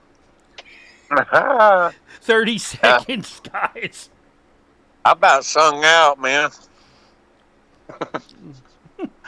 I'm just going to call you out. I'm going to give you 5 minutes, and you got to sing. Okay? Lemon pound cake. I'm out of here, man. I love you guys. All right, here's your countdown. See you 5, after the show. 4, 3, 2, 1, and you're live and on the radio side right now. Hello, everyone, and welcome back to Hour 2 of the Censorship Sucks Roundtable Radio Show, Sunday night edition, March 22nd, 2026. And off we go. Let's, I don't know, any takeaways, Doc, from the Willie segment? This man is classic entertainment, and he makes me laugh very hard. I tell you, some of his schemes, though, he's hurting the wallet these days. Yeah, I'll tell you, he did a good analysis of the whole, what's his name, the Afro Man thing. Yeah, no, he was definitely on point with that. Yeah, he covered it well, because I was thinking, I should maybe interrupt and bring up this, and I just gave him his sweet time, and he brought it all in there, man. He had it all. So, good on him. Great analysis on Afro Man from Willie Lee tonight. Shockingly, folks, shockingly. It's almost like the fool took notes for once in his life. Well, it had lemon pound cake. Hi, I'm still here, man. Hi, I'm listening. Bye. I'm out of here. Come on. Hey, Mr. Producer, throw him out of the room, please. Thank you. Yeah, hold on. I got this. Security around here, right? A little lack these days. A little lax. Yeah, a little lax security, I'd say. Anyway, let's talk about Japan. Oh, God, man. Classic Donald Trump here. Classic Donald Trump. I've got to play this clip. You guys are going to love this. He's sitting down in the White House with the Prime Minister of Japan. This lady, this MAGA lady, they're calling her, the Donald Trump of Japan, because she's very, Japan first and all that kind of good stuff. And, man, have we been seeing the based videos out of Japan. We can come back to that. But here's a Japanese reporter saying, hey, why didn't you tell us about this, with Iran? You didn't tell us. What's up?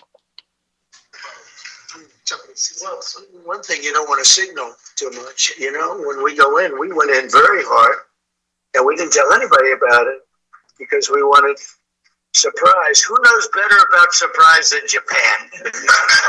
Why didn't you tell me about Pearl Harbor? Okay? Right? He's asking me. Do you believe in surprise? I think much more so than us. And we had to surprise him, and we did. And because of that surprise, we knocked out the first 2 days. We probably. I don't know, Doc. What do you say? Well, I mean, two things. One, it's funny, and Donald Trump is always funny. That's one thing you can never take away from the guy. He is always funny.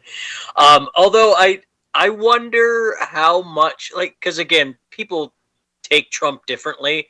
I wonder how much people outside of the situation in the foreign realm, how much they saw it as sort of an insight, especially, people in Japan. I'm curious to how they felt about it. But it's classic Donald Trump. I mean, it's anytime someone tries to needle him, he always flips it around and jujitsus it back into a needle on someone else. Yeah, it's kind of funny though. Why didn't we tell you? You guys don't understand surprises, really? You don't know what surprises are for? Right? Yeah, exactly. Pearl Harbor, anyone? Pearl Harbor, anybody? Ferris? Yeah, it had a very SNL feel to it. It was very funny. Exactly, and they stepped up, and he came out the other day and said, I can't believe that Japan is more in line with helping us in the Straits of Hormuz than most of Europe is. Yeah, right? Well, I mean, Japan has been our best allies since the end of World War II. Since we, and they're stepping up. Yeah, so it's a wonderful thing, and yet we can't even. Well, I mean, we are now. We've got the coalition of 20 different countries that are now on board, but it's been hard pressed to get a lot of them. It's like pulling teeth. Yeah. In Japan. Japan's Sorry, go ahead. no, I was just gonna say it's very odd how Japan has been superior as an ally to us rather than Europe. It's a shame because Europe was a very strong ally for a very long time, and their decision to go with the globalists instead of the more Western traditional values, it's I mean, it's showing itself. I mean, look how they're being devastated over there in all kinds of different ways. And Japan's on the right track. They've put somebody in place that is going to bring Japan back to being a world power at some point. Yeah.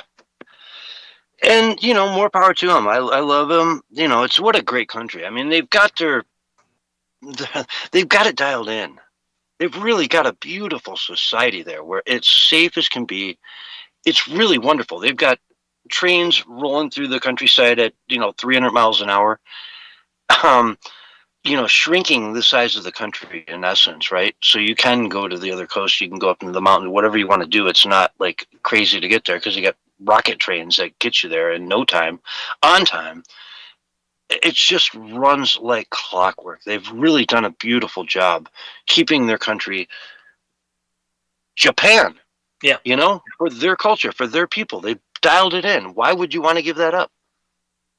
Yeah, exactly. And if she can keep the globalists at bay and bring back some economic longevity to the economic system in Japan, that'll go a long way to maintaining Japan being Japan into the future, which is that's in line with Donald Trump. That's in line with some of the other right wing folks that are coming up through the European system. International nationalism is a good thing. Every people having their place be for their people is a good thing. And I think Japan finally gets that. Yeah. So they will be good allies to us, forever. Yeah. And strategic allies as well, because they're just sitting there, in a very dangerous spot being so close to China. Really, you're just off the shore there. It's you got South Korea, but Japan and South Korea have never been good allies at all. There's a little bit of history there, just a little bit. Yeah. A little bit. Yeah. Which is a shame, but in the modern geopolitical system, they're gonna need to kind of be buddy Taiwan as well. Just those are the countries over there that really have the most to lose because they're the most democratized, most free countries who have really let their economies grow. Yeah. Well, and I think that's why Japan has absolutely been our best ally, because it's been in their best interest to do so. Otherwise, what are they going to do? Become communists and ally with China? No. Yeah. Exactly. So I don't know. Let's move on. There is a new app out there, an AI translator for you, right? And it translates from English to LinkedIn. I saw this. Yes, I saw this. So here's an example. It's called Kagi, Kagi. In English, you put in, "I'm sitting idle on my couch this morning and doing nothing." And beep, beep, beep, beep, beep, boop, boop, boop, beep, boop, boop, boop. It comes back to LinkedIn speech, which is taking some much needed time for strategic reflection and mental recalibration this morning.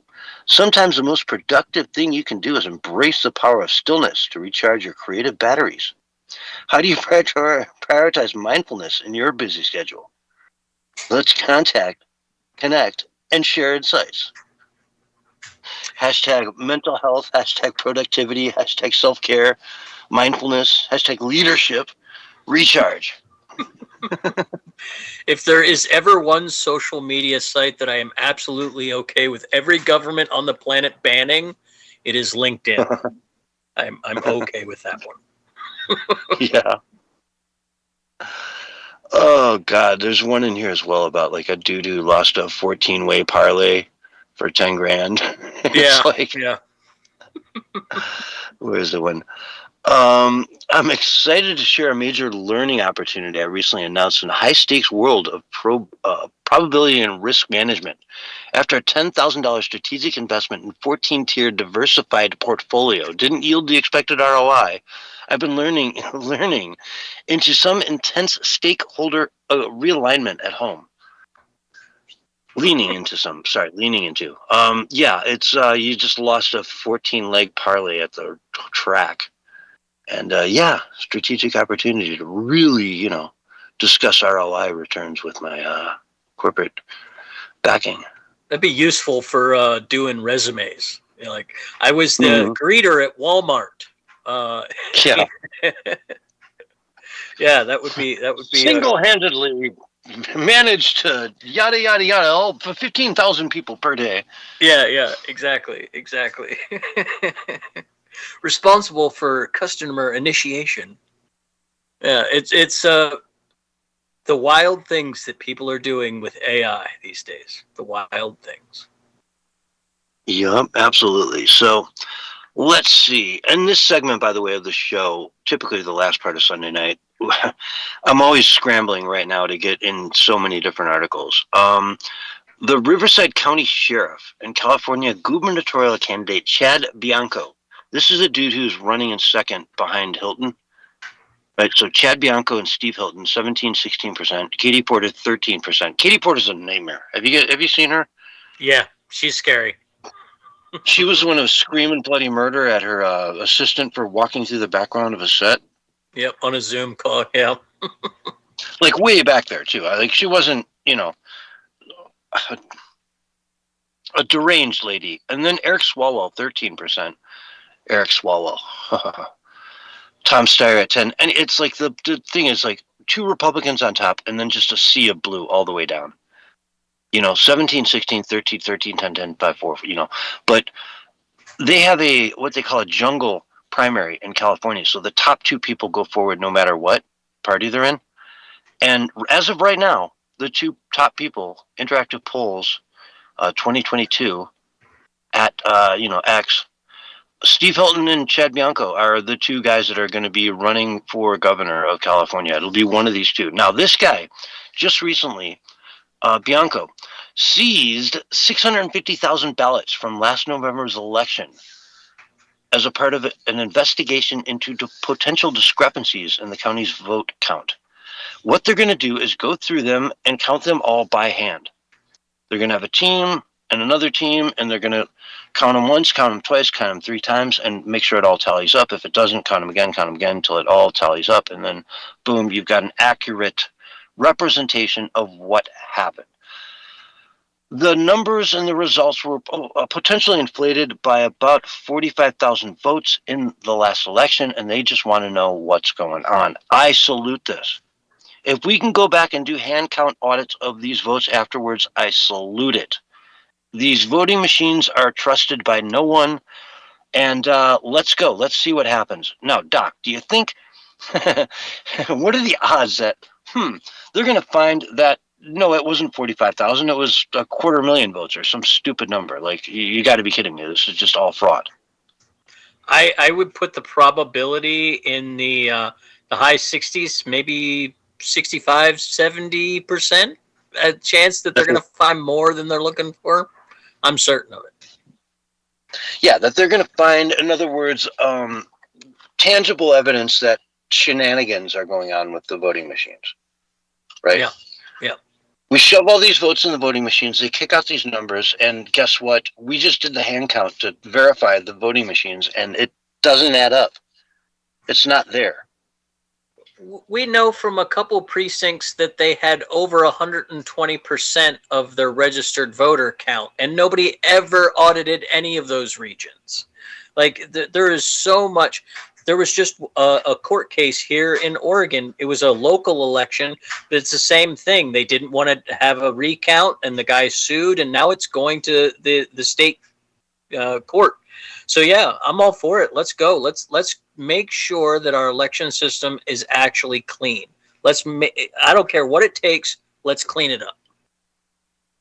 And if this guy can demonstrate that in the next couple months, and he's running for office, and that, like, they say, oh, well, you're just running for office, right? Like, that's all you're doing this for.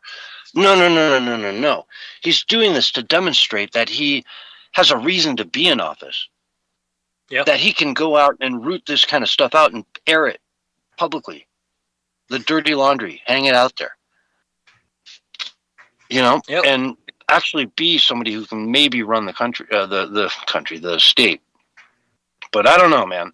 Well, I think you're right, though. I think this is the kind of thing.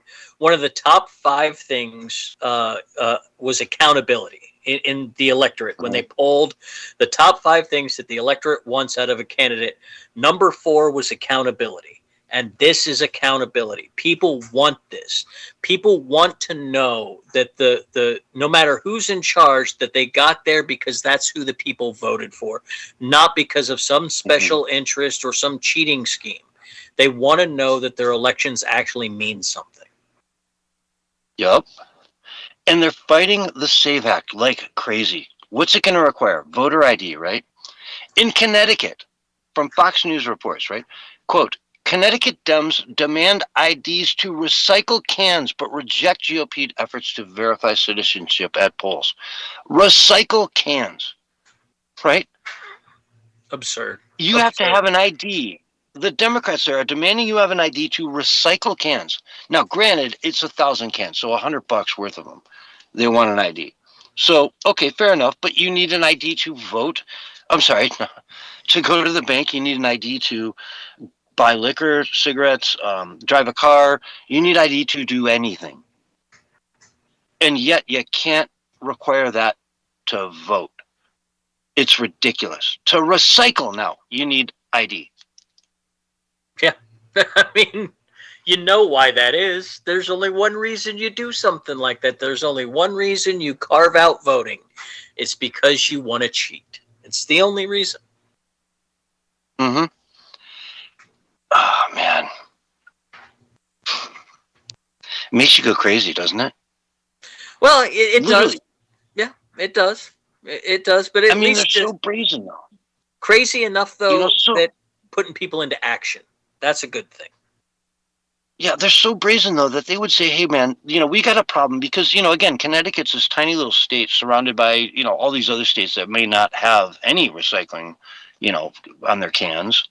So it's like the old Seinfeld episode where they try to do the recycling scam where they drive to Michigan, collect all the bottles, take them to Michigan and get the 10 cents. Well, it's Connecticut. It's just right up the road. You know what I mean? So if Michigan didn't work, Connecticut works all day. You can go to some bar in New York, just fill up like dumpster after dumpster with empties, take them to Connecticut and get 10 cents a bottle. That's $100 for every 1,000 bottles. I can show up there with 20,000 bottles tomorrow, Right. Because I was outside an event with 1,000 people that all drank 10 beers each. Now, what happens when you import 100,000 illegals and give them a identification number that can be used to apply for benefits? Well, you can get them an ID, and then you can get them a voter form, and then you can get them on the rolls. Well, and that's the thing. We need to have like a secondary ID for people who are here that aren't like citizens. I mean, it's gotten to the point where there are so many non-citizens here that we almost need like a secondary sort of an ID that, and I guess if you have the ID with like the black like heart on it or the black star on it, nowadays, that's sort of the equivalent of a... Yeah. It's an easy thing to do. This is not a hard thing to fix. The only reason they make it seem hard is because they want to cheat. That's all there is to it. Yeah. But anybody who gets into a car and goes anywhere has an ID, period. Like, period. It's that simple. If you don't, it's just a matter of like a short amount of time before you get pulled over and you're done. Yep. But no ID for voting there. But make sure you have it when you come with your recyclables. Yeah, fun stuff, huh? Isn't it? Okay, Supreme Court is set to decide fate of mail-in ballots. Could end post-election counting nationwide. So, as of Monday, the Supreme Court is starting to hear arguments about a quote-unquote blockbuster case that could fundamentally reshape how elections are conducted across the country. Watson v. RNC It challenges Mississippi's law allowing absentee ballots to be received by up to 5 business days after Election Day, so long as they are postmarked on election, on or before Election Day, right? So that's what they're fighting against. And last week, it was either with Barry or with you, that I covered this new system that the postal system has put in place, the United States Postal Service, where if your processing center is more than 50 miles from the local post office, they're not going to pick it up at night anymore. So they're going to come in once in the morning, pick up from yesterday, and then drop off from today, and not come back that night to pick up again. That will change the way that you're postmarked. So if I have a tax return and I live 100 miles from my local processing center, and I go to my post office and drop it off in the box out front on Election Day at 3:00 in the afternoon, it's not going to get postmarked for another day or two later. Yeah. If I live in a big city, it'll get postmarked that day because they'll have the ability to process it. But for rural customers, they can't.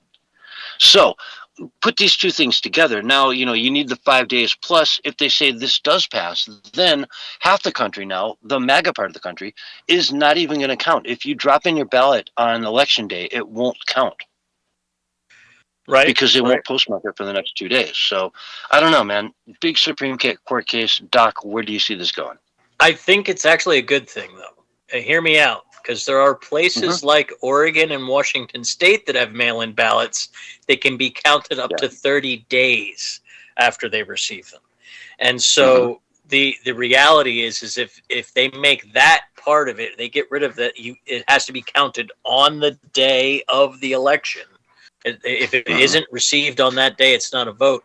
That will at least get rid of those additional votes that come in at the 7th hour for Joe Biden. That big check mark he had. That will eliminate them being able to accept some of those ballots if they're audited, because they will be postmarked after the date. So that I think it actually will balance out and make the elections more secure. Well, I think Election Day should end on Election Day. Yes, 100%. You know what I mean? At midnight that night, if you don't have the ballots, we're not going to wait around a month or 2 months or 6 years or whatever to figure out who won. Exactly. Right? It's got to end on Election Day. It is Election Day for a reason. If Nepal can replace their entire government by voting on Discord after they overthrow it, we can cut off the night of voting at midnight and have the election counted by 3 days. We can do it. It's possible. Yeah. 3 days, no. I mean, and again, if your vote means something to you, don't put it in at 5:00 on Election Day. Right. Yeah, absolutely. Exactly. Right. If you care, you've had the thing sitting on your counter for a month at least. Yeah, at least 2 weeks. What I mean? Minimum 2 weeks. Bare minimum. If you really care about the election, you fill it out the day you get it and you drop it off, and off it goes, and you never have to look at it again. Now, in Colorado, I was actually shocked that it wasn't posted paid. Oh, that's what I mean? Yeah, that is wild. Yeah, I went to go drop it off, and I realized I had to go buy a stamp, and I didn't have my wallet on me. I just walked up to drop it in the thing. I didn't grab my wallet because it's a block and a half away.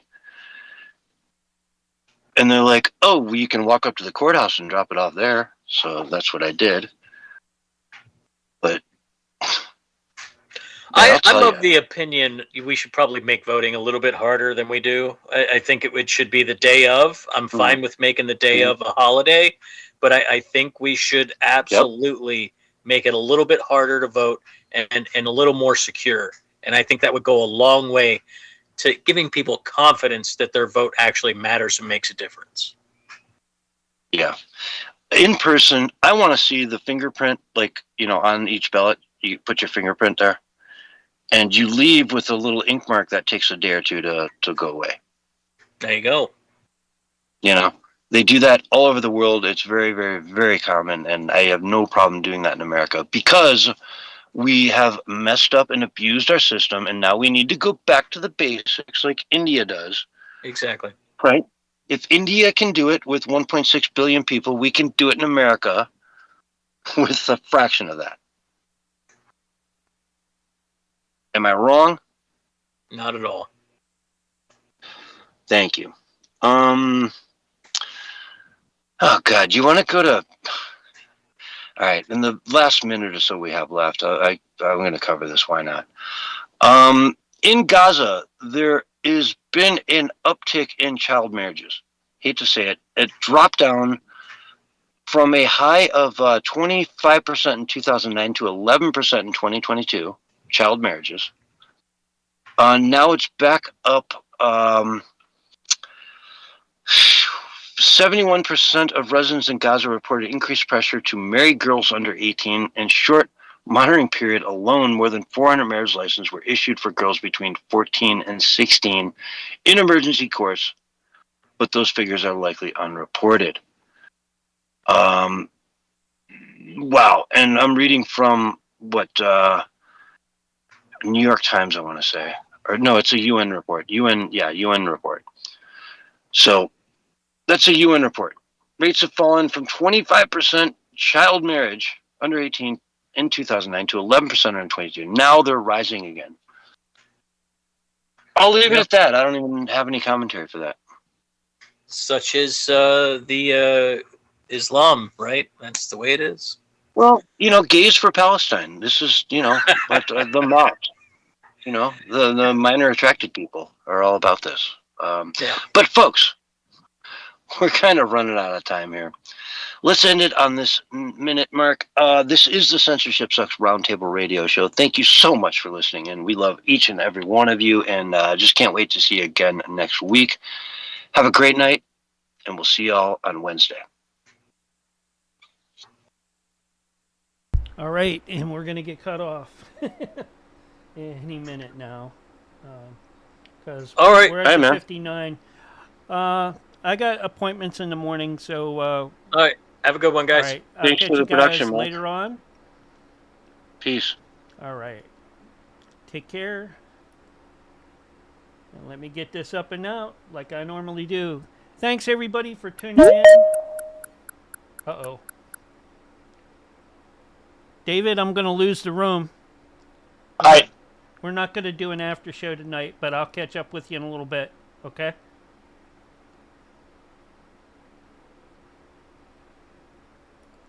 All right.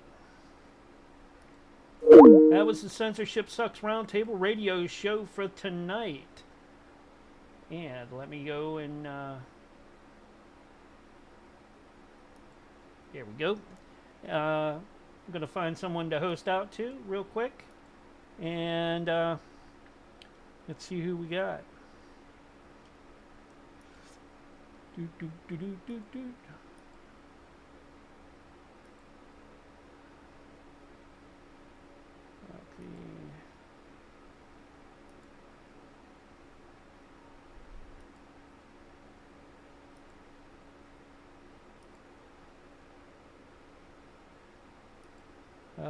Yeah. What a night, folks. What a night.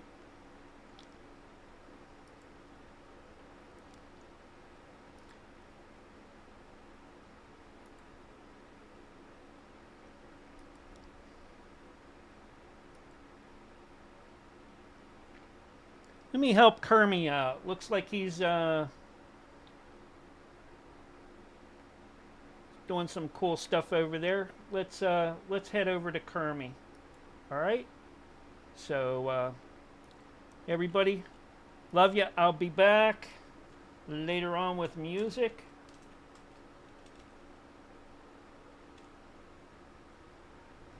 Everybody take care. Let me get this. And we're going to host out. Give Kermie love over there.